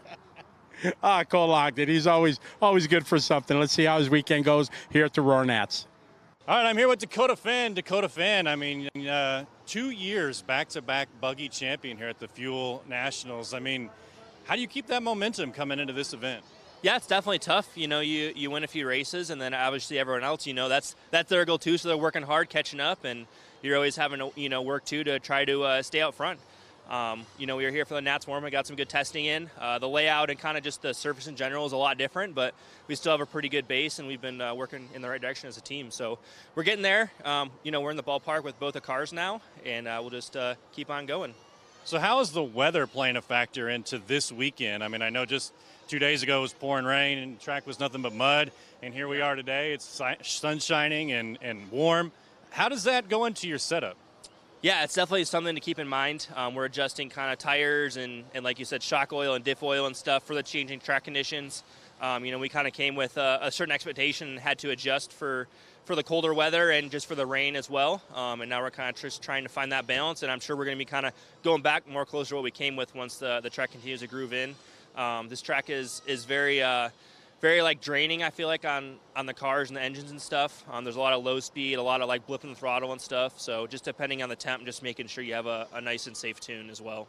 So speaking of that, I know that you're the king of runtime. I mean, how does this track play into runtime? I know there's not big sweepers where you're really on the throttle a lot. I mean, do you think that you're going to get long pit stops? Yeah, from what we've seen so far, I'm getting pretty good mileage. Pretty much right where I want to be, right where I need to be. The main thing is, like I said, just with the tuning and stuff, you're having to tune a little bit more careful than I normally would. Mostly in the bottom end, just because you're always like kind of blipping the throttle. There's a lot of 180s, a lot of jumps out of the rhythm section, so you're really using that bottom end pretty hard on the engine. Just kind of keeping that in mind, being a little bit conservative on that tune, trying to find that balance. Okay, so last question. What is the hardest section of the track to you? Oh, man. There's a couple sections. Obviously, they put those poles up there on that little hip jump, so kind of adjusting for that. It's really easy to avoid the poles, but you're trying to jump as close as you can just to kind of get a nice tight line for that next 180 turn after that. And then besides that, really just a couple of those double jumps. It's crazy. Like, you go 2 inches tighter than you did the previous lap, and you'll come up 2 feet short. So the margins there are really tight, especially when we're doing the seating times. We're trying to get every little tenth we can out there. But I'm sure once qualifying gets going, we'll widen up a little bit and play it a little bit safer. Yeah, I mean, I know it's hard during seeding. You're going for top 3 going into qualifying. But here's Dakota Finn, back-to-back champion. Got big shoes to fill, but we know that he can do it this weekend. So good luck to you. Thank you. All right, I'm Jonah Wilson, right off the track from first round of seeding. From Tennessee out here at the Roar Nats with my team associated RCA B 4.1. Car's been really good. Track's pretty fun. Grip's starting to come up. This car came out at the beginning of the year. We've got to do quite a bit of testing with it now. I've been happy with it. The Reds engine, the Supervelox Gen 4, been really good. You know, I've been running the VRP 20-hole pistons, the newer pistons, and they were really good on this high bite stuff. Super easy to drive. And, you know, looking forward to seeing what we can do. Hopefully we can put a lot of cars in the main. I think we can. We got a really solid car. And, you know, the track's definitely challenging, very technical. You can't overdrive at all. So it's pretty hard to put in 3 really fast laps. I think, personally, I have a better car for the longer races, like the 10-minute qualifiers. So I'm not too worried about the seating, but obviously you still care. So we'll see what we can do next round, and I'm looking forward to the rest of the racing. Hello, everyone. My name is Scotty Ernst, and we're here at LiveRC.com coverage of the 2024 Roar 1.8 Buggy and Truggy U.S. Nationals. We are here at the beautiful HRCR in Hayden, Idaho. It is just an absolute picturesque location and an amazing facility. The best of the best have gathered from around America to come here to battle it out, find out who's going to stand on top of the box. 2 guys to look at: Dakota Fenn, back-to-back national champion the last 2 years. Last year's Truggy champion, Ryan Mayfield. We talk about them all the time. They're 2 of the best. No doubt there's going to be eyes on the prize for these guys. The track we have has changed a lot since the track opened for practice. Huge rain came on the first day. They had to delay everything. They were able to get some running in. Now the sun is out. It's supposed to be out for the rest of the week. It's dried up. They got some running in, and now the cream rising to the top. The fast guys, like you normally expect them to be, are on top, trying to figure out this very technical track this year. In the past, it hasn't been so technical, but this year, definitely a lot of obstacles. We saw in the first 2 rounds of seeding, the pros making small little mistakes. That may be the outcome that's going to determine a factor. The other thing you think about, is it going to be a first-timer? There are some young guns that are definitely showing strength here at the start of the first rounds of practice. Fee Long, Tater Sontag running really quick. A couple of the guys are at the top of the board. So it's going to be very, very interesting. We love bringing the coverage. I'm here with Matt. Matt is going to be my tag team partner this week here from Hayden, Idaho, bringing you coverage of the Roar Nats here on LiveRC.com. Man, thanks, Scotty, for that. Our my pleasure. Track intro there. I mean, it was that chat you had with Mayfield. He gave a lot of insight there on engine tuning, so that was really cool. You know, especially for us laymen's, you know, who don't know anything about. Don't take that into consideration. If I was just out here, I'd be like, oh, I don't know, let's just go, you know. But these guys really taking every little turn and every hour that they put in out there on the track to just fine-tuning their setups, and yeah, you can tell Mayfield going to be coming out on top. Very, very interesting final here. There's a lot to consider with this track, layout, pit lane, all the stuff. Ryan covered a lot in that one. It's going to make it very interesting for sure. All right, next, threw a little water down. Sorry, go ahead. I was going to say, up next we got Buggy coming up. We got 10 heats of Buggy to finish up qualifier number 1. Give some shout-outs here. Some more folks chiming on. The one and only world-famous Danny Detloff is online. What's up, Danny? Hope you're doing well. I talked to Dakota after I had a chat with Mayfield. Fortunately, he had a problem with his steering rack. Oh. That's what it was. So he's like, now it's 3 out of. Now he's got 3 out of 4 to do it. So Well, all it takes is one. he'll be fine. He'll be just fine. I mean, he came out with a heater lap on lap number 1. He looked like he was in a good position. So Dakota Venn definitely got the pace here in Truggy, that's for sure. Mayfield out there just hanging out, chilling, having a chat with Lutz. And Brandon Rose, you see. We're here at beautiful HRCR Hayden, Idaho. We flew into Spokane. It was an hour drive from Spokane. But beautiful, beautiful area. It was very scenic driving here, and we're about 10 minutes or 10 to 15 minutes from Coeur d'Alene, Idaho, which is a very popular tourist destination in the area. Some lakes around and lots to do there in Coeur d'Alene. Yeah, we're straight north of Coeur d'Alene. If you look at us on a map, we straight to the north here in Hello Hayden, to Idaho. To Jason Stump checking in from, right now it should be Dubai, unless you're back in Vegas for family, or are you in Dubai right now?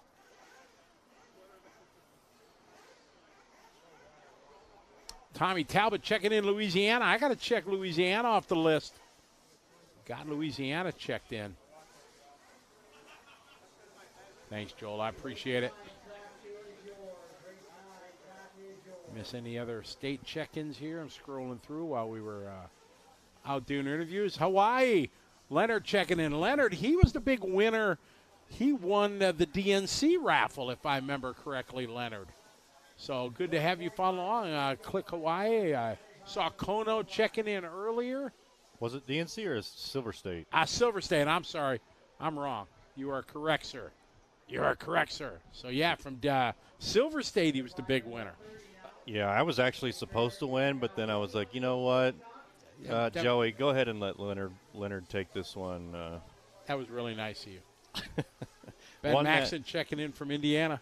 Won that Nitro Truggy, the Spencer Rivkin clone Truggy. I'm surprised he's not out here at the Fuel Nationals with that thing. All the way from Hawaii. Or maybe he just let Rivkin borrow it. Could be. Yeah, you keep that. McForrest checking in from Indiana. Kansas City, what's up, Jimmy? Kansas City, Kansas or Missouri?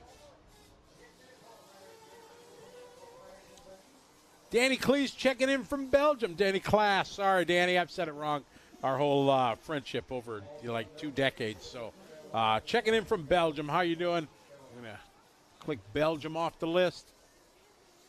Hope you're doing well. U.S. National, Danny. We are up in the northwest section of the U.S. of A. on a beautiful, beautiful facility. You see Dakota Fenn out there getting in Marchland on. This Scotty, is our – go ahead. I was going to say, you got any travel plans coming up? You got any vacations planned, anything like that? Vacation? No, my vacation was racing last week in Norway. Okay. Did you actually race? I did. Okay. Yeah, What'd I you ran race? my 8 scale on road. Oh, okay. If you didn't, I got to show you a picture. This track, unbelievable. If you guys follow me on Bookface, you got to, it was amazing. Racing in Europe is in so many ways better than in America, and especially in Scandinavia, up there in Norway, Sweden, Finland, because RC is embraced by the Motorsports Federation of their country. Here, RC is, and you guys go play in a corner, or, oh no, that's not safe, we shouldn't do it. In Norway, Finland, Sweden over there, it is part of the motorsport. So the Motorsports Federation of Norway supports the clubs. They support the racers. They give money to the racetracks, to the RC tracks, to help them build the tracks, provide for the hobby. It's second to none over. It's just amazing. That's cool. I got a 4th of July. My family, every year we meet up with the grandparents and we go out and hang out. That's a racetrack. It's right next to there. The Ford which is the big water that comes in off the ocean. It's amazing. Man, that's beautiful. Yeah, Look at that. I mean, that's just almost as scenic as it is here in Hayden, Idaho. It is amazing. Yeah, awesome track. What water Banked. is this? That's the inlet that comes from the ocean into Oslo. Jeez, that's Yeah, beautiful. it's pretty spectacular. So, yeah, I had a great time. But I next week I go to Australia. G'day, mate. Crikey. I got 3 events back to back to back in Australia over the next 3 weeks. Are you just staying there? I'm staying there. That's it. I'm going to be an Australian citizen for come back with an accent. Beer. Mark Let's see. out Proud front leading the Toaster way. says. Go ahead. Proud Toaster tuning in from Arizona. He says he's jealous of seeing you hanging out in a hoodie. Oh, well, yeah. I mean, it was cold this morning, and it's warming up now. But, yeah, it's we're supposed to have great weather. We got 10-minute qualifiers here for buggies. Yeah, these guys the pros are going to get a workout here, Marshall, and needs to get the bottom heat for 10 minutes.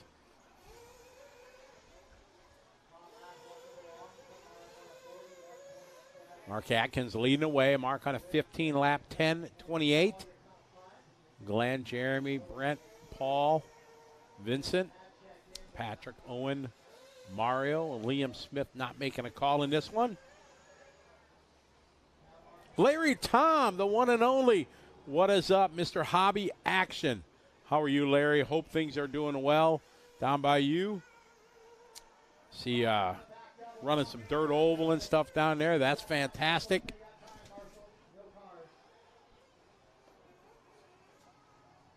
McCoy Martin RC, how are you?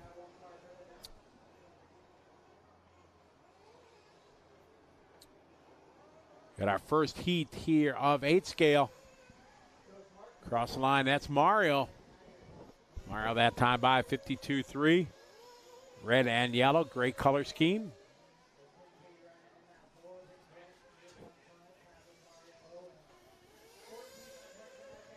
We got 6:15 to go in this one. 2 rounds of qualifying today. 2 rounds tomorrow. There's talk tomorrow night of doing some lower mains. That has not been confirmed. We don't know yet. But I did just confirm. Big news. That we are doing 2 qualifiers today with no resort, but they will resort going into tomorrow. There you go. Is that resort based on the one best point, I assume? Did they say what their rule base is going to be? They did not. They just said Okay. they're gonna take these 2 qualifiers and then resort into qualifier 3 and 4 tomorrow. Got it. Normally they'll just use one.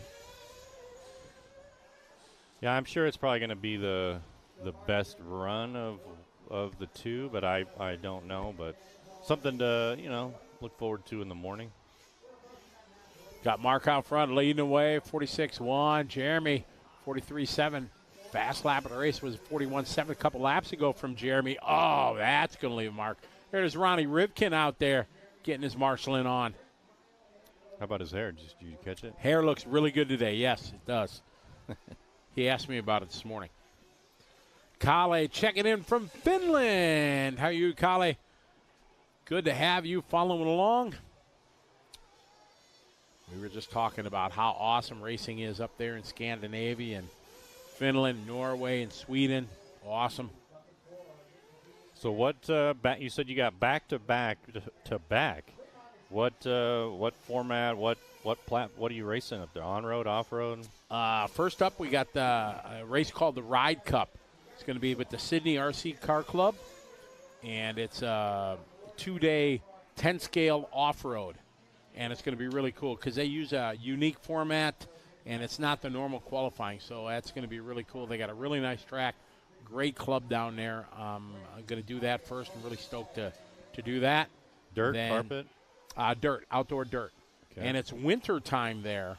It's our summer, so it's their winter. So it's kind of a little bit cold, and they call it the Chili Bowl.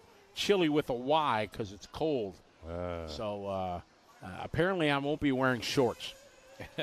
And so we got that.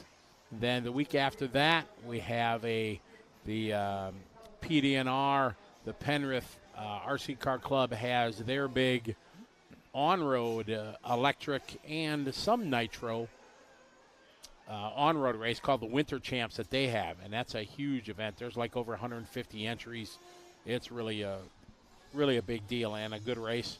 So we have that, and then the third week is my event, my series called the Asian Buggy Championships, which is going to be up in Brisbane, where it's always warm. It's kind of in the north, and that's at Pine Hills Dirt RC Club, and they have a beautiful track, and we have people coming from all over the country. We have a couple guys from America. Ryan Pavitas coming. Walker Spinrad is coming. We got people from all over the Asia region. It's going to be a big deal. So I got 3 big events. I'm excited. Yeah, that's awesome, man. I mean, what does your Visa count look like in your passport? I mean, it's got to be every page has got to have a stamp on it by now. Well, in my early years of traveling, I was always excited to get the stamp. And then I had to, back pre-pandemic, you could send your passport in to get extra stamps or extra pages. And I did that, so I had a 50-page passport. And I was filling up. But then during the pandemic, my passport was getting ready to expire, so I ended up sending the new one, and you can't get the extra pages. So now I'm disappointed when I go to a country that stamps. Not all of them stamp. Some don't. And I'm happy when they don't now, because then I don't have to, passport doesn't fill up as much. Because getting a passport is it's not difficult. It's just time-consuming and tedious with a lot of paperwork. So if I don't have to get a passport, that's good. And you can't have a filled passport. It's a pretty goofy rule. You got to have spaces. You got to have a page empty when you're traveling. Otherwise, they could deny you entry, even though they could easily fit a stamp in between these other stamps. It's crazy. Yeah, I need to get my passport stuff done. You don't have a current passport? No, I had a government one when I was, active duty, and sure. Then I had my personal one, and then they both expired at the same time, and I just need to go get it redone. Get that it done. TSA pre-check. Yep, got to have I have the global entry, so I literally, it takes about 30 seconds to get through immigration. Oh, bit short. Good save there. Mark out front. Glenn, Jeremy, this is our first of 10 heats of buggies. 10-minute runs. I did last week when I was in Norway. That was my 40th nation that I've been to. Wow. I had a friend of mine, Todd Anderson, said he was trying to do 50 by 50. 50 countries by age of 50, and I never thought of that. So, but, yeah, I've hit my 40th country around the world. Yeah, I'd have to go back. I probably have. You probably got 20, 25 at least with your military, right? Nah, I'd say I probably got closer to probably 40. Oh, really? Oh, wow, that's awesome. I mean, I was aircrew, so we went everywhere. Well, true. You were, yeah, you're right. So you did touch down. We did, but, it counts. I think we had this conversation already, right? I mean, what counts as, if you just drive through, or do you actually have to, step foot? Now, drive through counted. I think our debate was if you just land on a plane and the wheels touch ground, but you don't, you're there. Are you technically there? I mean, you are breathing the air from that space. So, technically, yes. So I'm hoping to hit 50. I'd love to go to 50 by the time I'm 60 would be nice. So I got a long way to go before that happens. Yeah, I mean, 'cause you're just long. a young man. I got, ages. All right, Mark out front, 14-10, 27, trying to set the pace here. And heat number 1 of 10, first heat of buggy, 10-minute qualifiers. I don't know if I'm a fan of the 10-minute qualifier, Matt. That's a long one. I don't. This would be a good debate here for the throbbing brain. I don't see the doing donuts at the end of the straightaway there. I don't know why you got to do 10. Sure, it makes it more challenging. You got to be more consistent, things like that. But you could technically almost have another round of qualifying. You definitely could. Because if you got 4 rounds at 10 minutes, I'd rather have 6 rounds of 5-minute qualifiers. Yeah, I mean, I think the only cool thing is since it's nitro, you get a pit stop. True, and that adds a whole nother aspect of challenge to it, which I do not disagree with. But I don't know, 10 minutes. You need 10 minutes. I'm definitely a 5-minute qualifier. I mean, because they have hour-long mains in Buggy and 45 for Truggy. 45 right, minutes so for the Truggy. long mains. I don't know. So I would say I'd rather have more qualifiers and shorter qualifiers than 10 minutes. But Ian Ford checking in. We're going to be in Brisbane just a couple weeks. Can't wait. Ian, you running? Are you signed up for the Asian Buggy Championships? I assume. So is this Albuquerque, New Mexico checking in. What's that? Is this a Roar thing? The 10 minutes and 5 minutes? It must be because no other event really has 10 minutes that I know of. Yeah, these are long qualifiers, but I guess it gives you plenty of prep time, especially because you can't run a bunch of classes. You can only enter into 2. So. Oh yeah, I mean this one is gonna. What do we got? 15 minutes, 10 plus. So you got 150 minutes, and we got 2.5 or so hours in this one.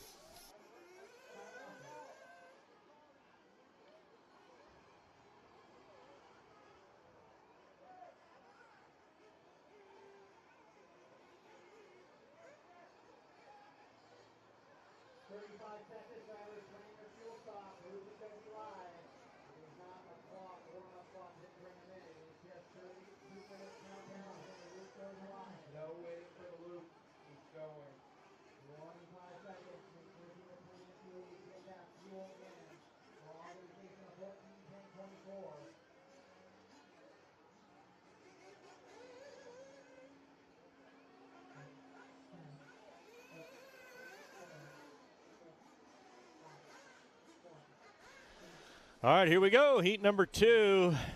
Green flag. Time to beat Mark Atkins 14:10:24 is the pace. See if anybody can contend with that. They're going to have to do one pit stop here with a 10-minute qualifier. Probably somewhere halfway through.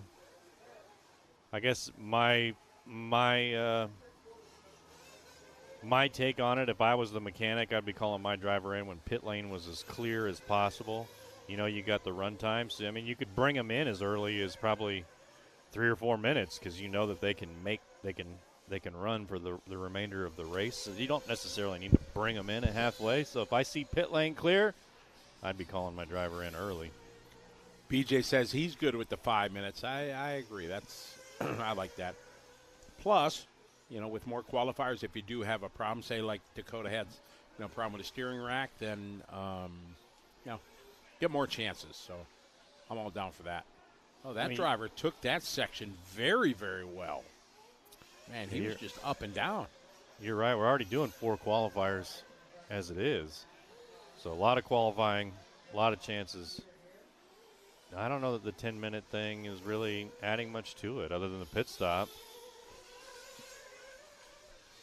Ian, I hope you can at least stop by and say hey.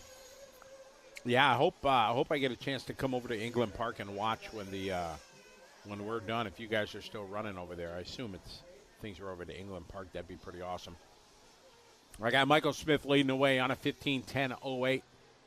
Carl, Brady, Raymond, D. Wayne, Paul, Corey, Brandon, Travis, Sailor St. Marie. There is a unique name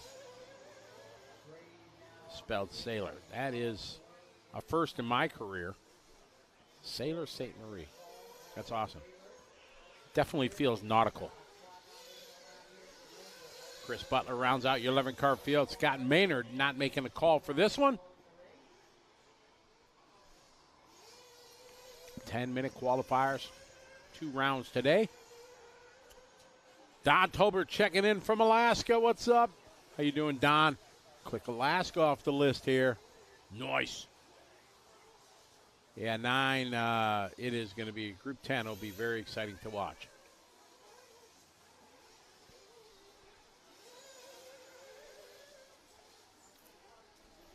Yeah, speaking of Heat 10, you got the TQ, well, not the TQ, but the top seed, Mason Fuller. Then you got Mayfield in the 2, Sontag 3, Dakota Finn 4, Van Dalen 5, Wiggins 6, Ripken 7, Fee in the 8, B. Rose in the 9, Jonah 10, Bornhorst 11, Lutz 12, and Spencer Heckert 13. So our Heat 10 of 10 has got 13 drivers in it.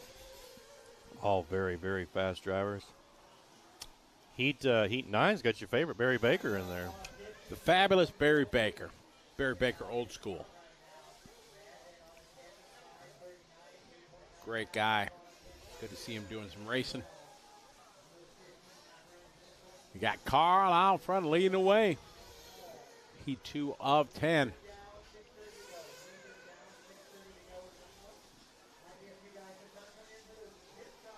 Using all of the racetrack, trying to get the momentum. Sliding around the Twin Peaks here, up and down. And these guys taking it slow through that section. That is very tough. Yeah, TQ Chef, that pit lane entrance, it is going to be, I think it'll be very interesting. And as Ryan mentioned in the interview, they have we'll try to show you during the in-between, you might be able to see it when some pit stops happen. They have a gray line that's painted in the pit lane that Ryan said it's so easy to come in and over jump that it's going to be interesting to see what they end up calling for penalties. Because they said in the driver's meeting, if you over jump that gray line, you're going to be called in for a penalty. So well, you know why they did that is because the mechanics are all the way at the end of pit lane. So as they're trying to, maybe fuel a car at the very end and somebody comes flying through there, you could easily get injured as a mechanic in pit lane. I've seen it many races here on Live RC that I've commentated where they have they didn't really have a rule or anything like that. People pitted, and I think it was it might have been the Manufacturers Cup where Ty Tessman jumped. He had to jump 15 feet into the pit lane. Gord caught his truck midair, fueled it. It was amazing. Luckily, somebody didn't get hit in the melon. But yeah, it was. But that's why, because they, people will jump in. They're coming in hot for sure. So be interesting to see how that works out. I mean, what do you think one of these buggies weighs? About 8 pounds, 10 pounds? Yeah, at least, yeah. For Truggies, a little bit more with the big tires. Yeah. But, so yeah, I mean, you're going to get hit in the head with 10 pounds. That's going to leave a mark. For sure. All right, 4:10 left in this one. Brandon out front on a 10-4-13. So got TQ covered by about 10 seconds. Got a car upside down right there in the 5-pack. Marshals are trying to get there. Got to be careful, though. Paul now takes over. Don Tolbert, that's not fair, telling us you're salmon fishing on the Copper River or on Kenai River. That's, I love what I'm doing right here, announcing, hanging out with the Throbbing Brain, Matt and I. But I ain't lying. I'd love to be fishing on a river somewhere in Alaska. That'd be awesome. I'm not much of a fisherman myself. Man, I'm trying to. I fished a lot with my dad when I was younger, and I missed that. And when I was up in Norway last week, went by a couple places where they had a lot of people fishing, and I'm like, I got a week off in August where I don't have an event scheduled. I'm really, really thinking about going up to our old stomping grounds in up north Wisconsin where we used to fish with Dad. And yeah, I'm thinking.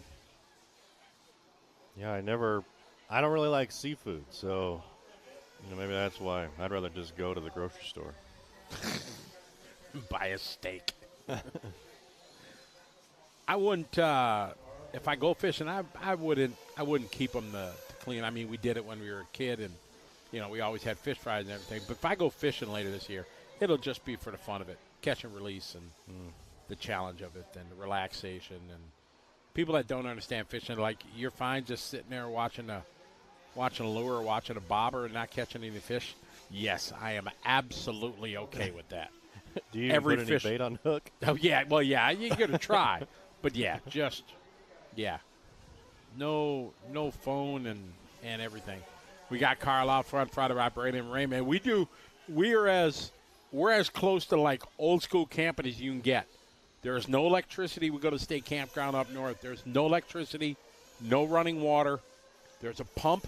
So they got a well where you pump your own water and carry it back to the campsite. They have bathrooms, but it's just like a wooden outhouse with a commode and splotch. That's it. And that's it. There's no shower facility, nothing like that. You need to wash up, take a bar of soap, and you go out in the lake and you take a bath. See, I thought you were more of a first-class kind of guy. No. When it comes to camping, no gas stove, nothing. You get firewood, cook over the open fire. Yes, they got a fire pit there. They got a grate that goes over it, but it's all cooking over the wood. No showers, nothing like that. It's old school camping. It's awesome. When I was stationed in South Carolina, my family and I got into tent camping, and we were, every weekend going to a different state park or different, place in South Carolina, and it was a ton of fun just hanging out, doing nothing, just lighting a fire, grilling and whatever. And then we moved to Texas, and it's hard to go tent camping in Texas. Yeah, I believe that. Yeah, we tent camping. I got 5-6 years ago, longer than that, but took the family camping, and we all got Easy Ups in RC World, and Easy Up sells a tent that clips underneath the Easy Up, and it's a cube, it's called. Yeah. They're awesome. I got a couple of them, and they're fantastic. So you set up your Easy Up, and then this tent fills the space under the Easy Up. It's awesome. My wife calls me the Princess and the Pea. You ever heard of that story? I have not, but it's the princess who, she has like a mattress and she can feel the pea underneath the mattress. Oh, okay. So, so I go out in a sleeping bag trying to sleep on the ground. Just can't happen. So then the next camping trip, I had to buy a inflatable thing. Couldn't do it. Then I had to buy a little cot to put my inflatable mattress on top of it. So, I value my sleep. So, sleeping on the ground just that's awesome. Dick, right? I love roughing it, and man, we'll get enough sleep when we're dead, man. We'll be all right. I love roughing it out there. Whoa. All right, Carl. This one coming to an end. Carl Foster out front here, 14, 10, 11.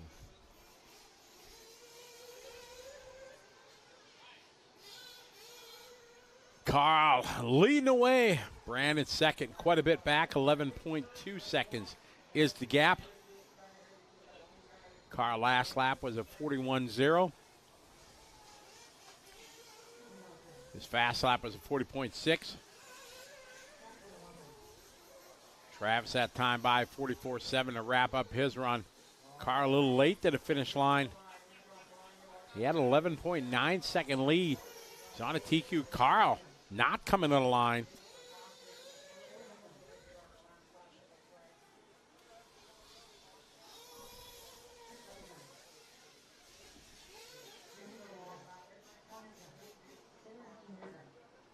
Yeah, Carl nowhere to be found. No, Carl not making this one. I hate when that happens on the last lap. Yeah, maybe he thought he was done and pulled it off.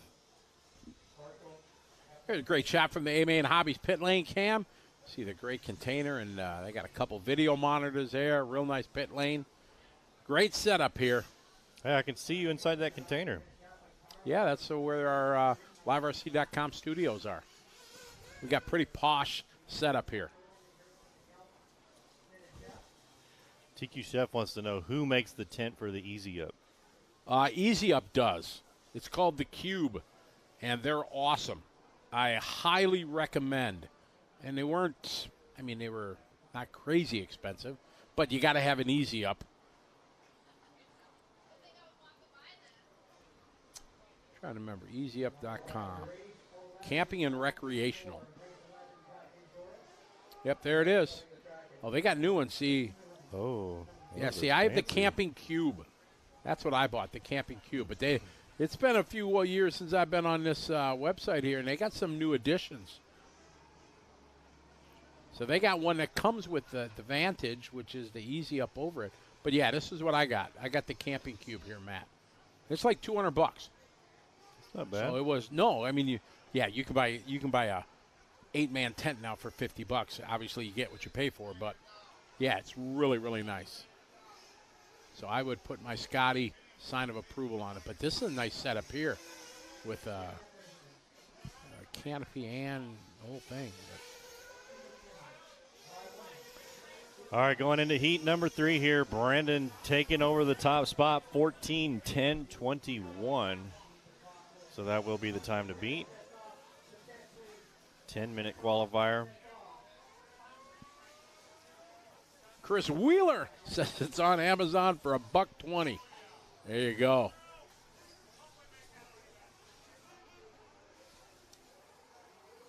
Man, this makes me. Man, I want to go camping. Yeah, so they have a few different versions. They have a smaller. Since I had a heavy-duty Easy Up, I got. So yeah, they're $189 for the one that I have. That's pretty good. But, yeah, if it's, Scotty liked these. These pretzels that look like cigars, oh, these are really good. They're yummy. All right, heat 3 coming up. Man, all this talk about camping is going to make me want to go fishing and, yep. Kyle checking in from Flint, Michigan, and Massachusetts from Extra.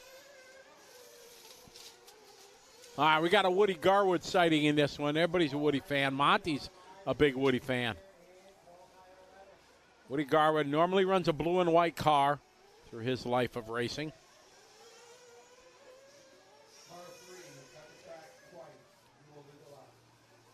Oh, race director says there's no track cutting during the staging laps, and he said he just called him out. You cut the track twice, you're missing a lap. Ooh, that's, man, dropping the hammer down.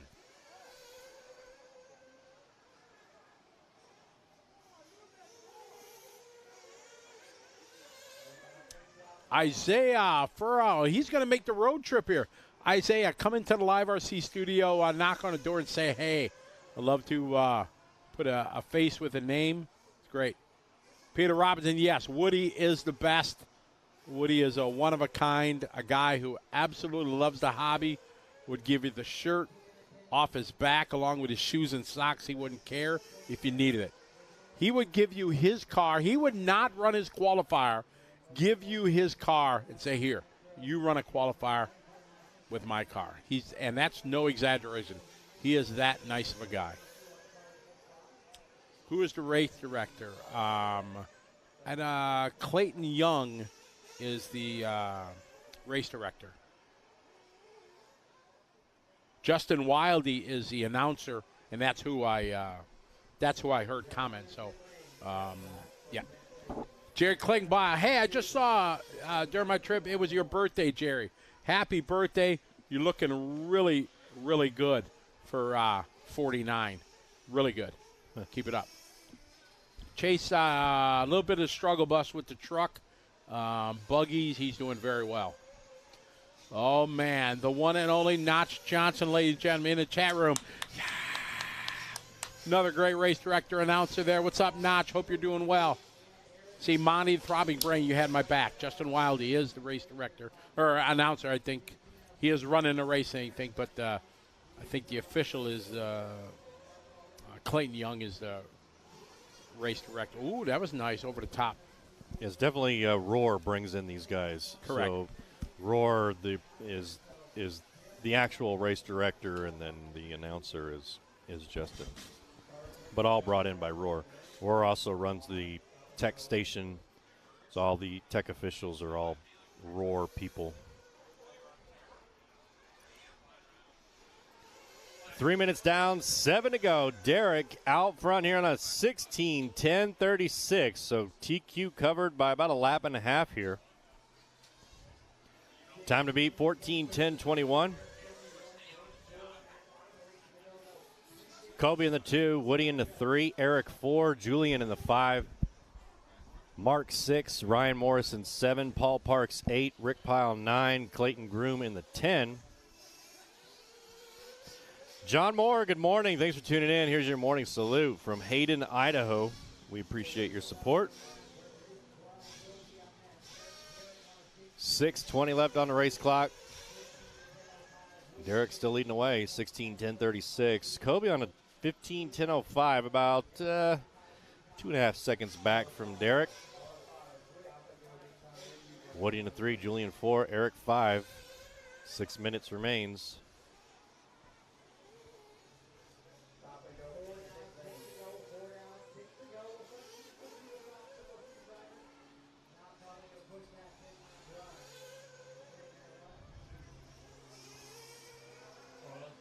This is heat number 3 of 10. All 10-minute qualifiers.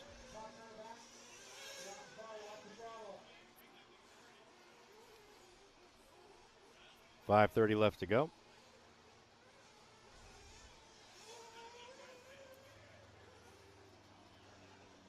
Everybody in this heat separated by a couple of seconds, so really no close battles going on. Oh, somebody got called for a stop and go, Carl. Or that I can't. It's hard to hear, but somebody got called in for a penalty.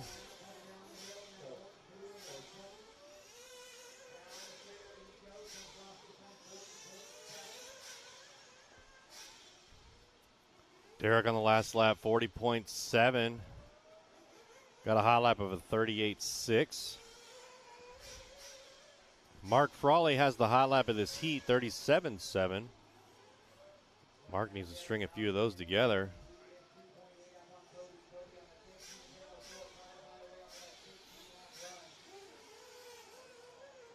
Nicholas, thanks for tuning in. We appreciate your support. Here's your morning salute from Hayden, Idaho, here at HRCR. 4 minutes, 15 to go. Derek's still out front, 16:10:38. Kobe, 15. Oh, Kobe taking over now, 15:10:01 to Derek's 15:10:10.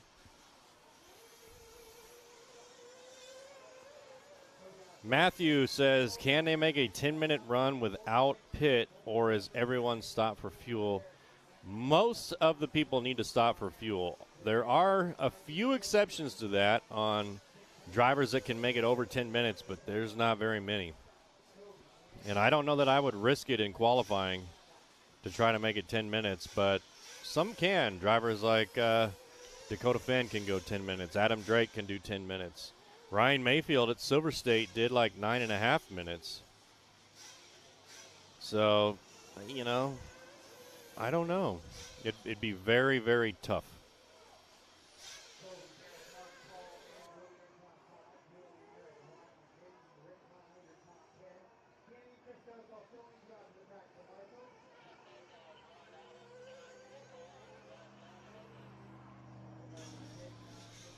So, anyways, yeah, it'd be very tough. I guarantee you we're going to see 99% of the guys today, if not 100%, make a pit stop in these qualifiers.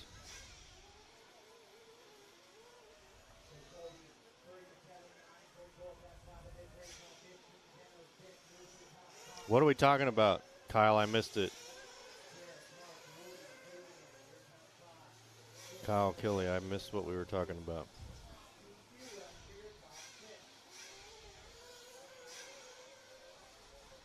Two minutes, 30 seconds remains. Kobe now out front, 15:10:02. So almost to the 16 lap. Time to beat, though, 14:10:21 by Brandon. So Kobe definitely got that covered. Let's see. Matter of fact, top 7 have that TQ time covered here.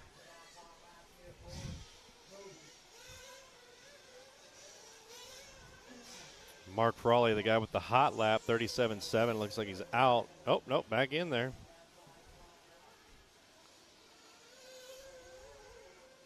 Oh, Cracker Barrel mac and cheese? Oh, my goodness, yes. This stuff is delicious.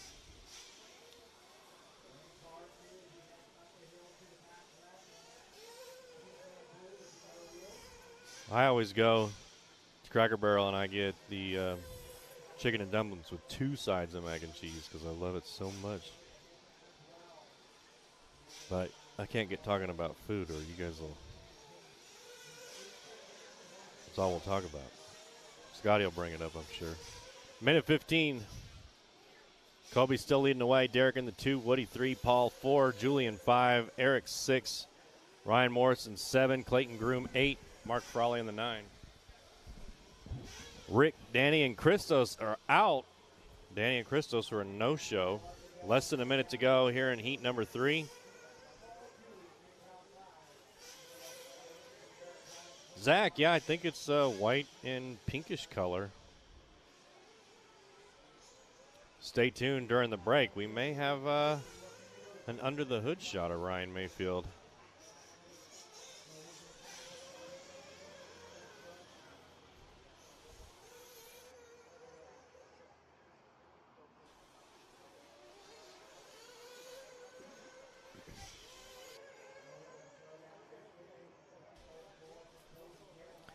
$20 seconds.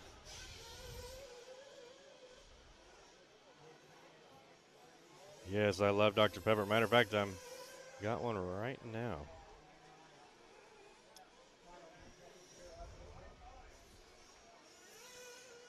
Clinic RC says, go to the Wolf Lodge Inn and Steakhouse up there at the resort. I take it that's here in Hayden, Idaho somewhere. We went to Texas Roadhouse last night. It was pretty good. Me and a couple of the guys from the LiveRC.com crew. This race is over. Kobe's done. Takes it 15:10:01. We'll reset the top qualifier time.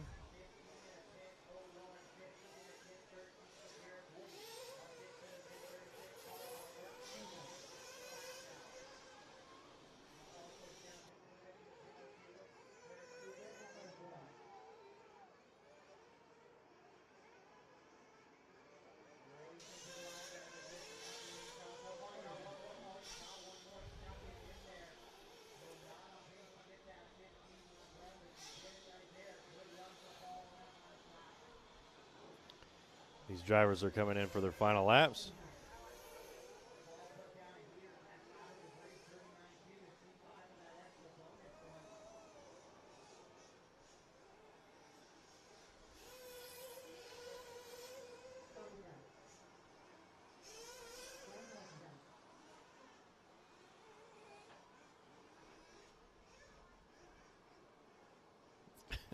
Kyle, okay. We actually got the 8-scale electric nats coming up here in August. I think it's in, I want to say Pennsylvania. I think Pennsylvania. There's 2 roar races in August. One's in Pennsylvania.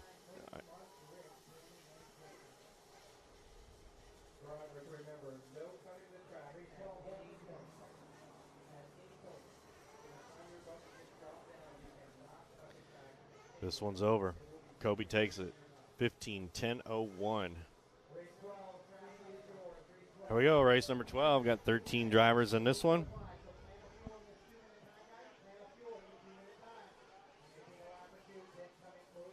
Got a 2-minute warm-up.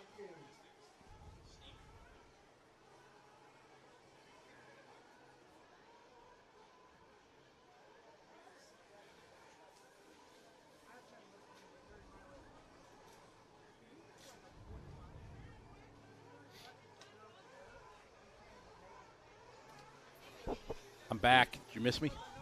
I missed you guys. Yeah, I didn't know how I was going to go on.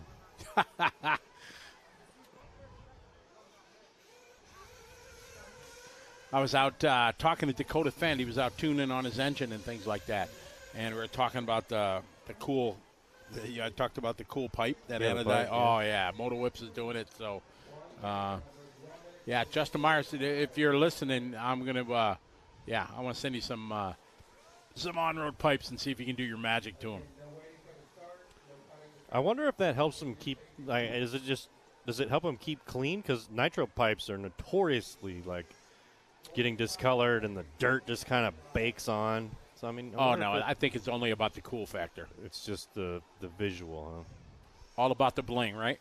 I've heard tricks in the past. People spray stuff on them to try to keep them clean, but yeah, you do. I know on road because you get all the foam tire dust on them, and it really makes it ugly. You put some silicone coverage on it that the foam tire sticks to it, but then you can just wipe the pipe clean. But yeah, I need to look into that. Those are pretty great. I looked at the temperatures yesterday for tomorrow, and they said it was supposed to be like almost 90 tomorrow. I don't know if it's going to be. Jeez. Yeah, I don't see what Mother Nature's got planned for us here in Hayden. Tomorrow, 84. Sunday, 79. So not so bad. And kind of overcast, it says here. High tomorrow at about 1,600 tomorrow. In the afternoon. I may need to wear some shorts. Yeah, dude. I didn't bring any. I just brought, like, sweatpants shorts. But, got to do what you got to do. That's right. I got to check the weather forecast for Sydney next week because it's supposed to be winter down there. I wonder what the temperature is going to be down there. Better bust out my winter clothes.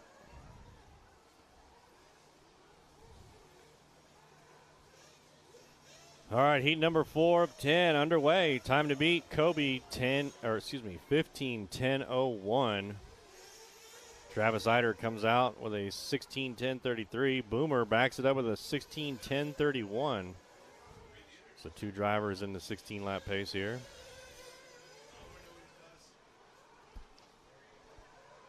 Oh, not going to be that cold, Matt. Low 60s.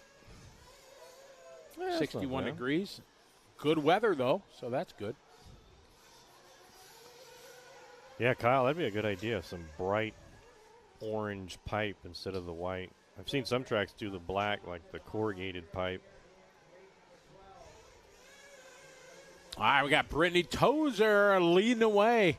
16-lap TQ time. You go, girl. Brittany leading the way. Shea is going to go 2. Now Wyatt Wilson up to the 2-spot. Wyatt, 37.44. That's his fast lap.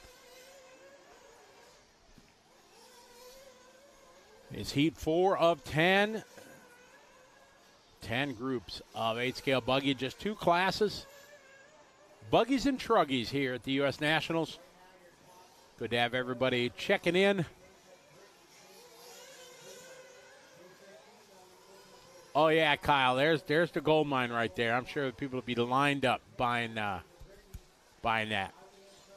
We, in the Midwest, were able to get yellow corrugated pipe, much like the black that you see. There's a Baumgartner Tile out of Ohio makes a yellow corrugated pipe that we use at trackside, and a lot of the tracks in the area use it. We use it at Motorama. Just stands out really nice. You got Boomer Wheeler. Is he any relation to Chris Wheeler?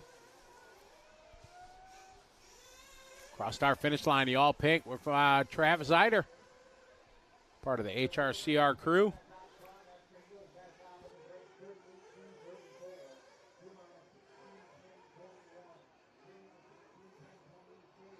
Boomer last time by doing his hot lap 38.2. We're following Travis around.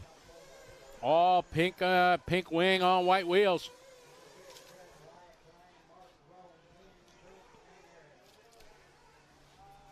Brittany just doing her best lap last lap, 38.6. All right, Brittany coming in for fuel.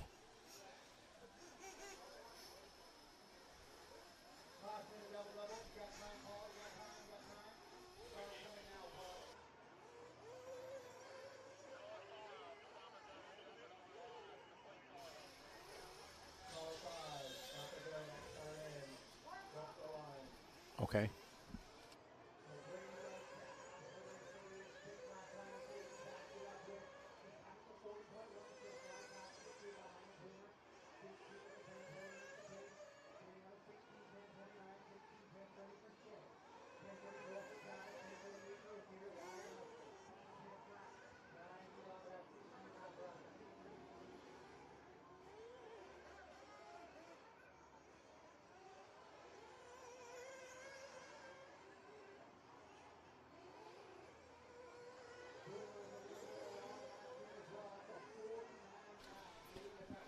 good shot there of A-Main pit cam. You see him down and away, just barreling out of the pit lane. We got Shea out front leading the way.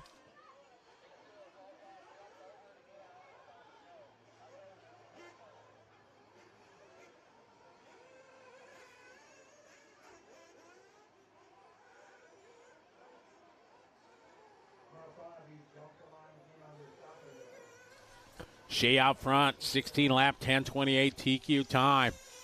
Brittany a second. Brittany only 1.7 seconds back.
We're having a good time here at LiveRC.com. Fabulous Barry Baker just came into the LiveRC.com studio saying, hey, he's happy in the B sort for an old guy. All right, we got Shea, Wyatt, Boomer, Travis, Brittany, followed by Ophir, Kamarian. Ophir 38.0, that's Ophir's fast lap. They're on lap number 9.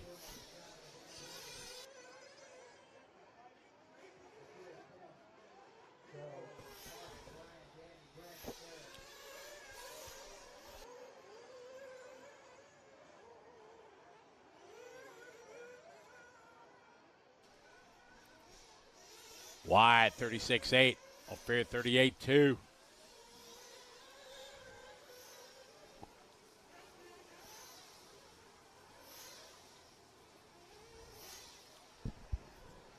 John, you're not. John, I'm blocking you from the chat room. You're not allowed. That's not fair to me. Wyatt Wilson 36.0, 16 lap, 10:28. He's got an 8-second lead across the line. We're following Brittany. Brittany 37.9. That's her hot lap.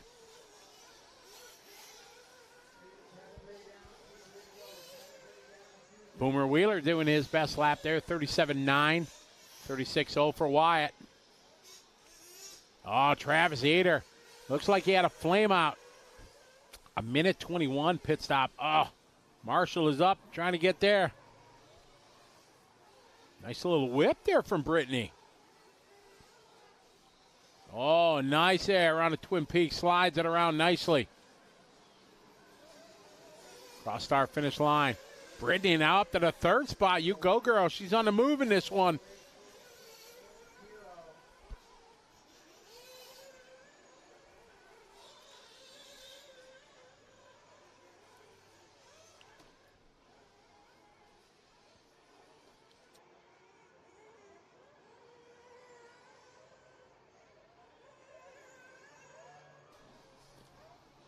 Wyatt, Ophir.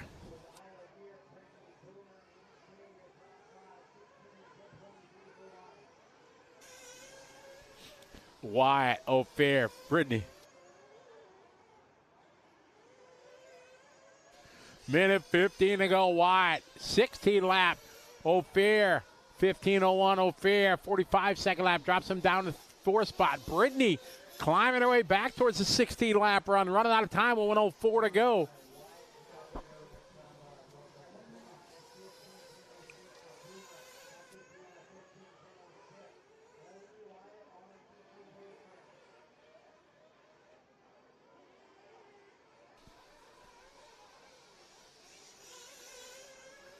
Wyatt Wilson out front, leading the way. 16:10:27. Oh, big crash here at the finish line.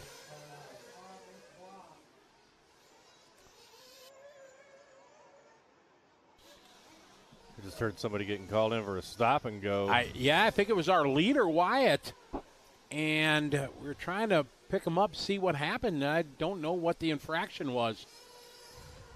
Justin Wild up there dropping the hammer.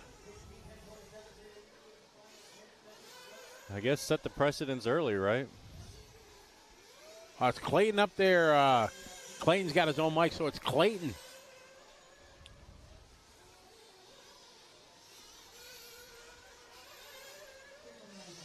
Gary, right? I am trying. I am working on that. Trying to find the place is the hard part, Gary. We don't have as many places as they do down in the South. Hey, Robert checking in from Rhode Island. Awesome. Add that to the list. Nice. Wyatt Wilson out front. Looking at it 16. Brittany climbing. She was on a 10:06, 10:04. Now she's up to a 16-lap run. There you go, nice. Brittany. Nice. 37:0. We were following her for many laps, and she has laid down some good laps there. Worked her way back to a 16-lap run.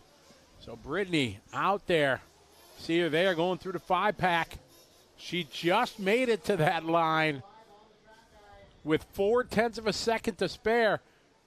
We're following her around. Justin telling the marshals, hey, she's still running. Oh, get her, get her, get her. Bring it home, Brittany. Nice run. There you go. 16 laps. Very nice. O'Fair worked his way back to the third spot, 15. Rowan, Boomer, Shea. Here's a good shot for the A-Main Hobbies pit lane cam. Wyatt Wilson sets the pace here. New quick time, 16 in a 10:24. Joel, a stop and go is a penalty, so they have an infraction of some sort, cutting the track, rough driving, coming into pit lane too hot, something like that. So they get called for an infraction or a penalty. So on their next lap, they have to come into pit lane, stop, and then go. So that's why they call it a stop and go. So it just kind of it adds a penalty, and it's definitely going to add time to your lap time, something that you don't want. And Roar is, they want to just have clean, fun racing out here. And when you know in the back of your mind that you could be penalized for rough driving, then, or some infraction cutting the track, then it makes the racers not have these infractions as much.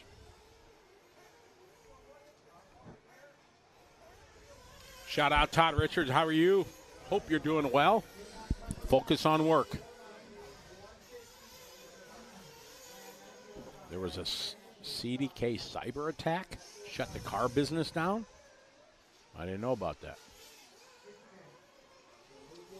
They do water the track periodically to just keep the track together.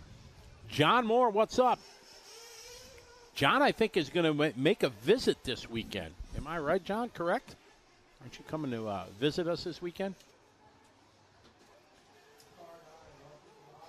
40 seconds left. They're giving the drivers 2 minutes of warm-up before they hit the green flag. Every car dealership in the country. Whoa. I got to look this up. CDK. I'll be darned. It's kind of serious. So might get a good deal on a car this month because they're losing car sales here. Have to go old school, just pen and paper.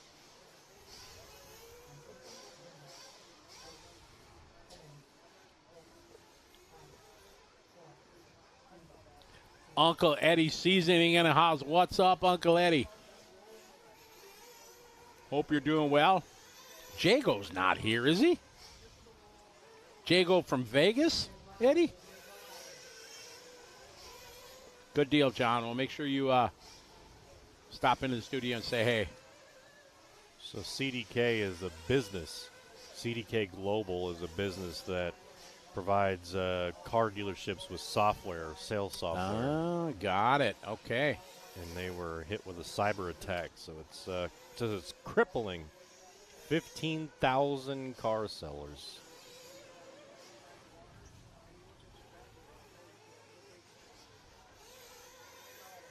Says car dealerships are going back to pen and paper. Old school. Steve Richter, I agree. We had that discussion. I brought it up to the table for discussion there about 10-minute qualifier. I don't see it. I'd rather run 5 minutes and just get an extra qualifier or two. You'd be able to do it because you save the time. So, but this makes it unique. So, nothing wrong with being different and doing that.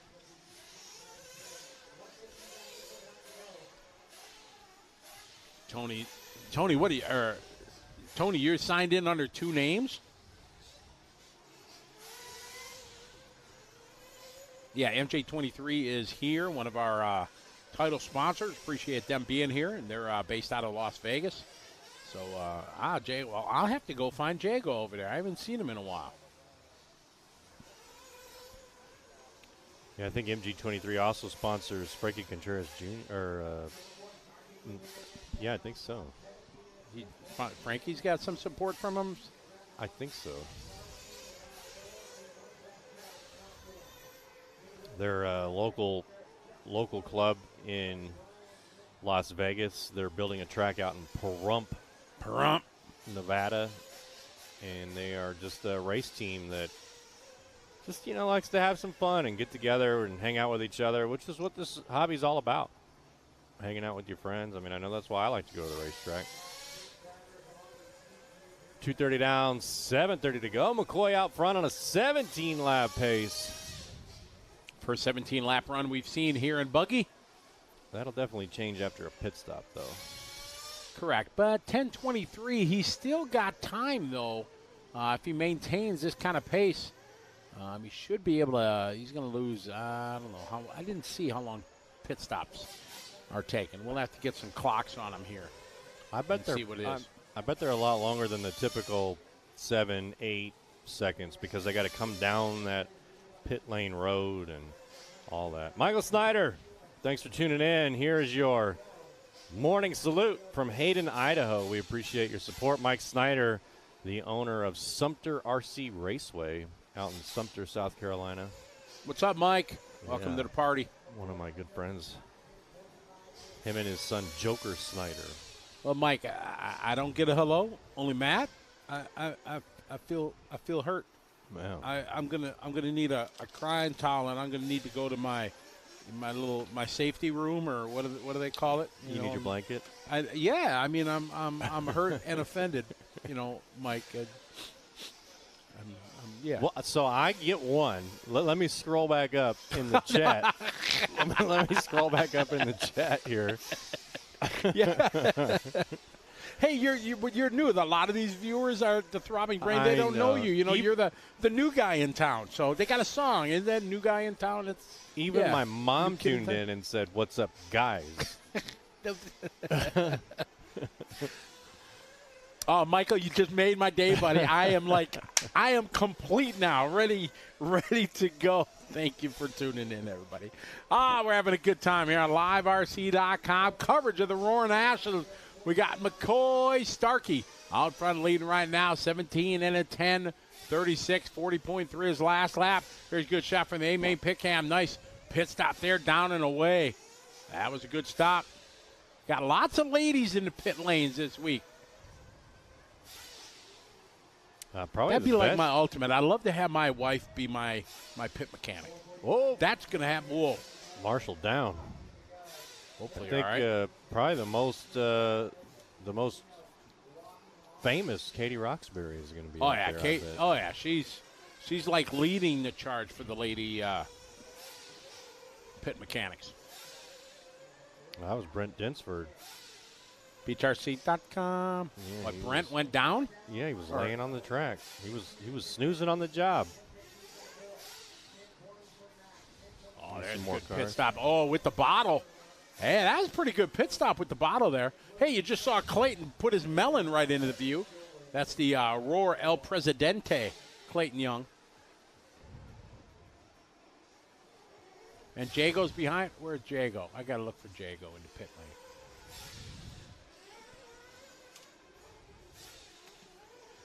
Four minutes, 20 left to go. Rhett out front here, 16, 10, 10. McCoy 16-10-15. Matt 16-10-23. Rick 16-10-28. Wilson 16-10-30. Craig in a 6. Peter in a 7. Justin 8. Eric 9. Bryant 10. Ryan 11. Tommy Connors in 12. Marcus is out. Matt Nelson, thanks for tuning in. Here's your morning salute from Hayden, Idaho, here at HRCR. We appreciate your support.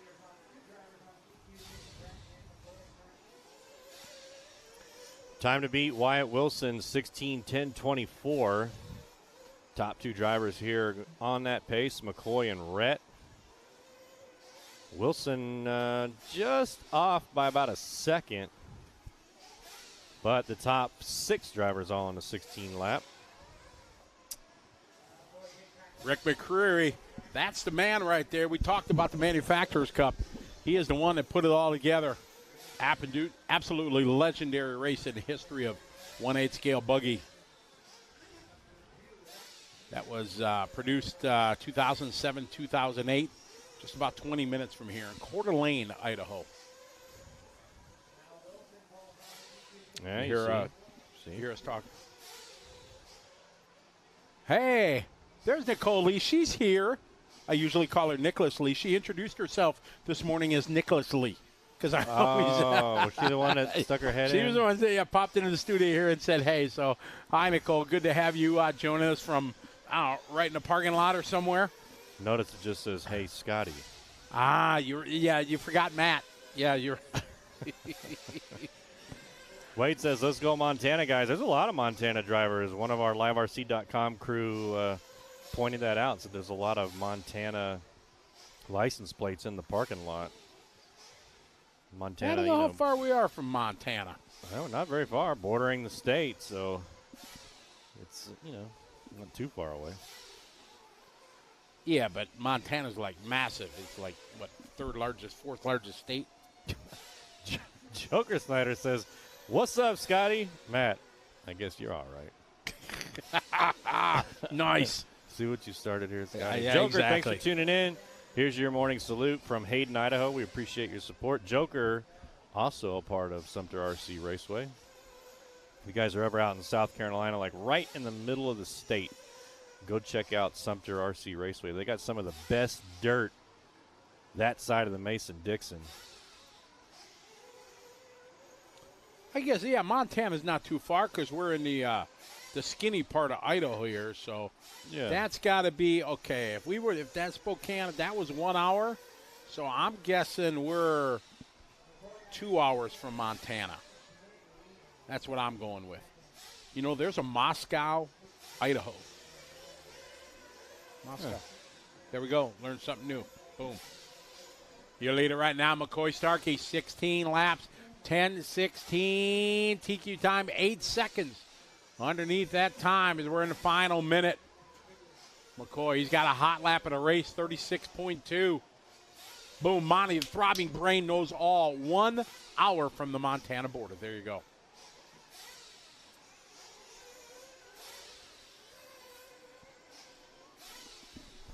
McCoy, Rhett Long that time, 37.4. Rick McCreary had a 38.3. His hot lap was a 37.7. There's somebody like right outside the liverc.com studio just warming their engine up. Vroom, Rob. Vroom. Buddy Christians, what's up? He says, what's up, Scotty? You forgot Matt. I am doing well, buddy. Hope you're doing well. Hope you're able to get out do a little bit of racing. Got McCoy out front, Red Long in second, 12 seconds apart. So McCoy looking solid, holds is setting the TQ here for Group 5. So we're halfway through the buggy division here in round number 1 of qualifying. Wilson's going to get another lap. Last lap for him, that time by 37.1 as we follow him along the racetrack.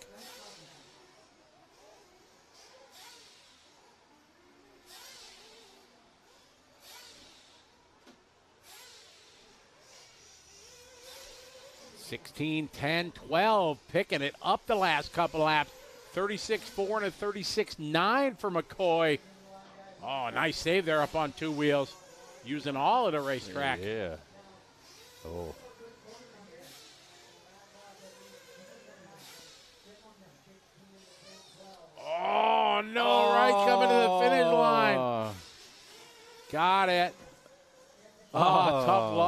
there for Wilson.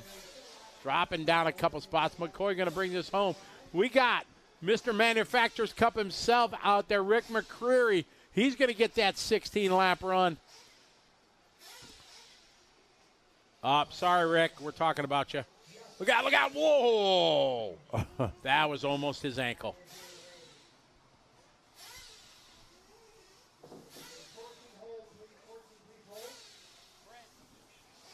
All right, so McCoy sets the pace there, 16, 10, 12. Good, buddy's going to run a TNR race. Awesome. Matthew Iceberg, Monroe, Wisconsin. No, Live RC's not going to be there covering that one.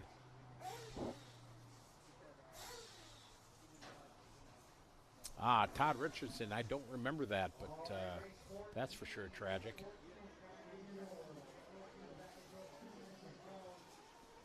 I got Group 6 coming up here. Race 14. Oh, ladies and gentlemen, we have somebody famous joining us. The one and only Abe Froman is back. Abe is a big fan of RC. Good to have you follow along again, Abe. Abe Froman, the Sausage King of Chicago. Good to have you following along, Abe. I'm going to be up in Chicago mid-July, yeah. For what? Just, traveling around. Really? Yeah. So by yourself, with the wife? What? No, just by myself. I do a little over-the-road truck stuff. And yeah. So I'll you driving? I'll be going through Chicago. When? Not sure yet, but definitely mid-July. Well, are you going to Chicago? Because you really can't go through Chicago unless you're kind of going to Wisconsin or, from Texas. Where are you going? I go from Texas. I go to Indiana. Okay. So I go from Texas like up to through, Gary, Indiana? Yes. Northern? Yeah, it's like South Bend. Oh, okay. So, yeah. Elkhart, Indiana is where all the RVs are manufactured. Yeah. And so I drive up to Indiana. I pick up an RV and take it back to Texas. Got it. Well, a little side gig. There you go. But it takes you right through Chicago. Correct. The southern part of Chicago. So I should stop by and see Abe Froman. Yeah, Abe can hook you up. He's got pull in Chicago. He can get you a table at a restaurant, no problem. Like he's the boss. Jason Ostrowski saying, you're Abe Froman? Really? Not to anybody, the throbbing brain. Some of you guys know who Abe Froman is. It'd be tough to say why I want to go see Abe Froman without it, Yeah, for sure. Yeah, exactly. I mean, yeah. That's we can't talk about that till after like 10 o'clock. That's a Adult Swim post late night Live RC. But I would just like to go visit Abe Froman. For Chris Hop. Just, yeah, exactly. Say hello. Learn all about sausage. There it is. He is the Sausage King, so but he can tell you all about it. Exactly. All right, A.J. Schumacher. Going to be the first one across the line, 35-7. This is a 10-minute qualifier. We're in Group 6. Oh, man. Marshall was on it, though. From the back bucket. 1 down, 9 to go. Pace to beat, 16, 10, 12. Schumacher on a 17, 10, 08. Ryan Prince, 17, 10, 25. I'll make that Evan, 17, 10, 22. Evan was he held that TQ in Truggy for a long time, like 4 rounds, if I remember right. Let's see. So Evan now out front, 17, 10, 22. Ryan in the 2, Austin 3, Ryan Daze 4, Carter 5, Jason 6, Brian Eider 7, Schumacher 8, Mark Morrow 9, Tyler 10, Toby 11, Shane 12, and Nicholas in the 13. Hot lap so far belongs to Schumacher, 35-7.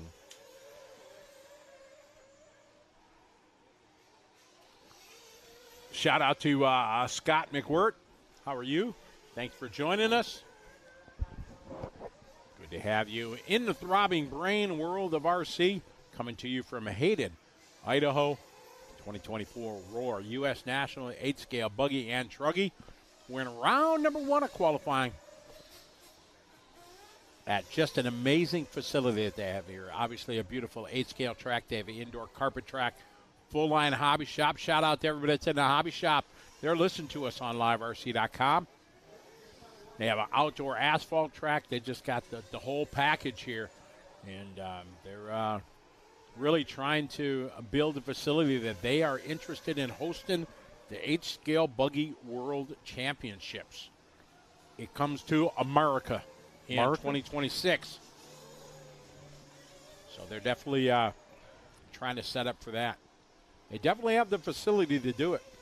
Talked about them. They'd put a big tent and easy up over the asphalt track. They have plenty of space for parking, and yeah, they got place for camping, and it would be awesome. Jonathan, yeah, there's 2 classes here this weekend, Buggy and Truggy. That's it. There's no open or novice or sportsman or pro. It's just Buggy and Truggy. So you enter one or both of those, and you just kind of race. Joes and pros are all together. All right, we're following our leader right now, Brian, or our owner of said facility, Brian.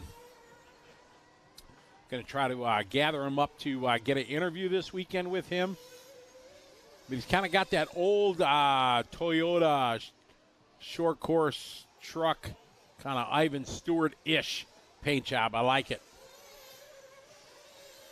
Nope, no intermediate, no nothing, just Buggy. Which is kind of cool because, you can see where you stack up against, the top drivers here in the country. Here's Brian across the start finish line. That time by Brian, 37.7 right behind him, Jason Hunt. Brother Mike, he's 36.2.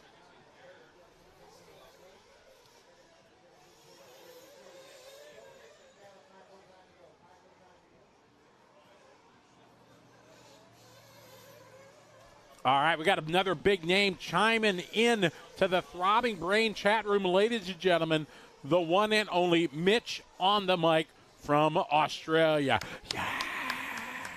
What's up, Mitch? I get to hang out with him coming up here on my trip to Australia.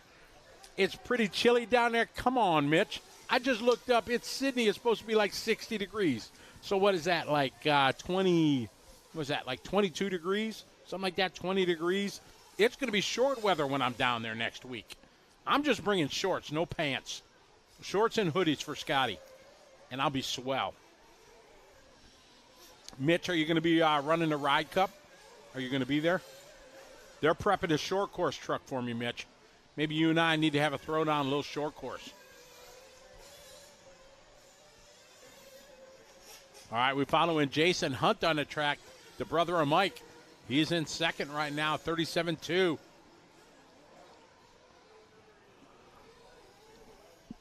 Sorry, you're stuck with me, bro. It's just the way it is. Time to beat 16:10:12 set by McCoy. We got 2 drivers up on a 17-lap pace right now, Daze and Hunt.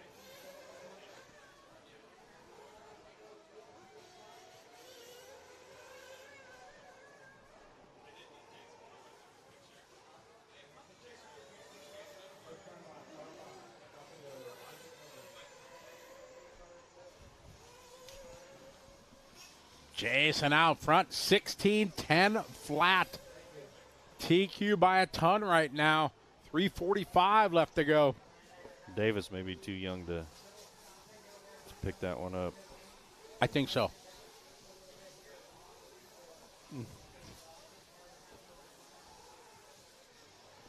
It is beautiful here. We're in Hayden, Idaho. You can look it up on the map, about an hour east of Spokane.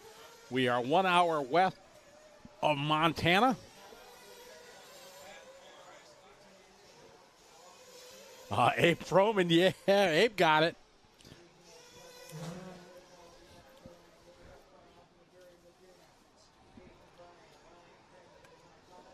We got Ryan Days now moving to the top.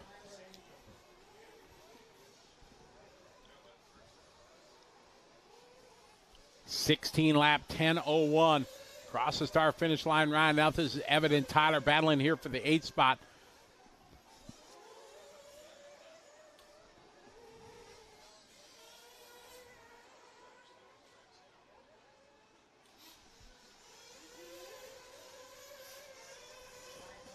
Day's last lap, 36.3. Brian Eider just doing the hot lap of the race there. Last time by, 36.5.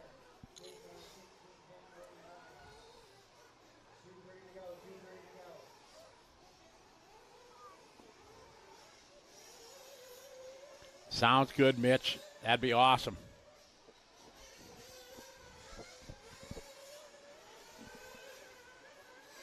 Yes, race 14, our top drivers coming up in for 3 races. Well, 4 races depending. Cross start finish line this time by. That's Carter that time by, 36.8.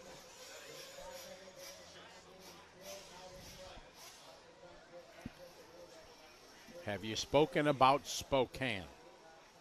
Not yet. We flew into Spokane, though. That we did. Nice airport.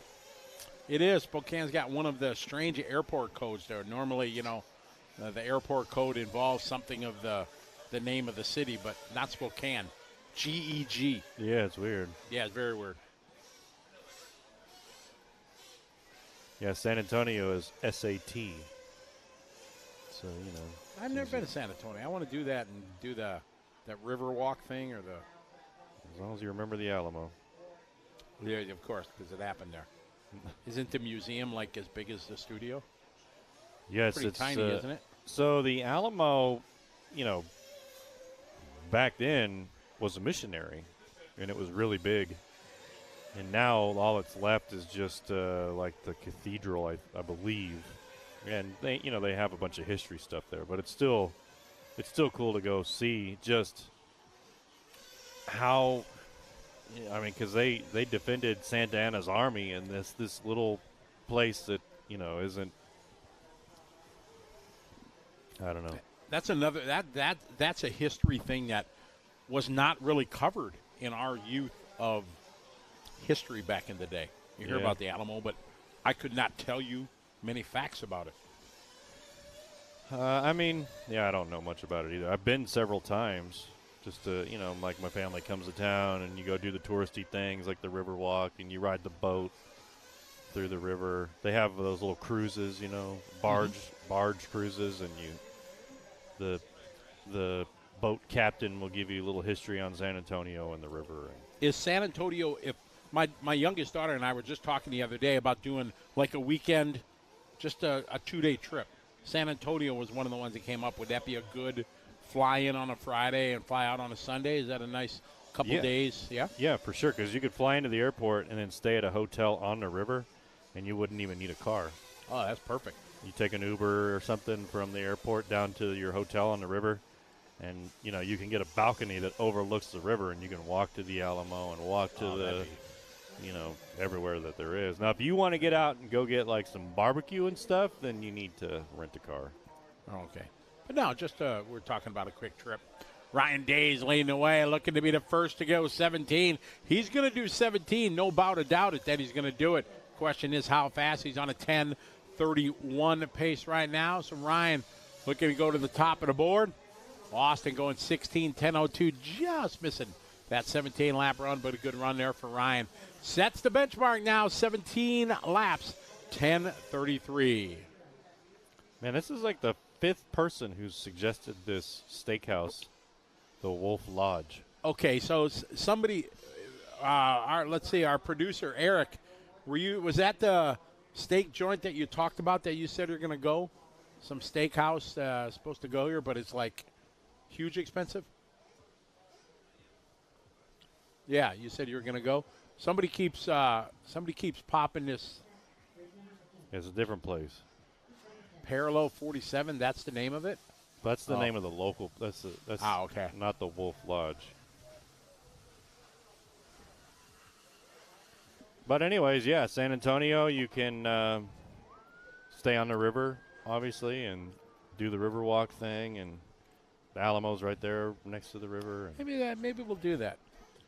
I just got a big burn from the throbbing brain. Thank you, Joker. I appreciate that, buddy. Scotty, you did learn about it in history class. It was current events for you at the time. Ouch. Wow. Hey, it's watering time. Hey, 15-minute break. Is that what it is? 15-minute water break?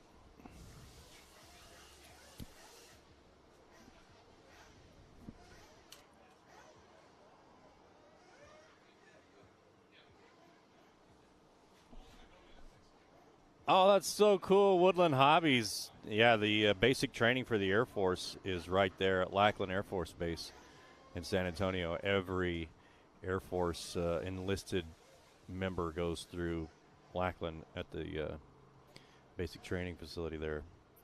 So that's cool. You get to go. And then what's cool, too, is when those airmen graduate, they get a day pass on Thursday and Friday, and a lot of them choose to go to the Riverwalk with their family because their families show up and watch them graduate and become airmen.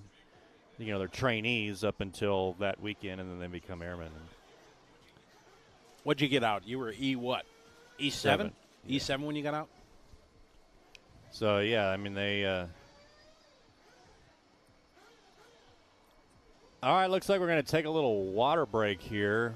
We're going to get back to racing in about 10 minutes or so. So we're going to leave you in good hands with some interviews that Scotty and I did. No, I think no. Oh, all right, we're just going to let you with this beautiful track here at HRCR. Continuing coverage going to continue here after they throw a little water down on the racetrack as we get up to our top heats. We got groups 7, 8, 9, and 10 for round number 1 of qualifying for the Buggy side of the 2024 Roar Nationals here on LiveRC.com.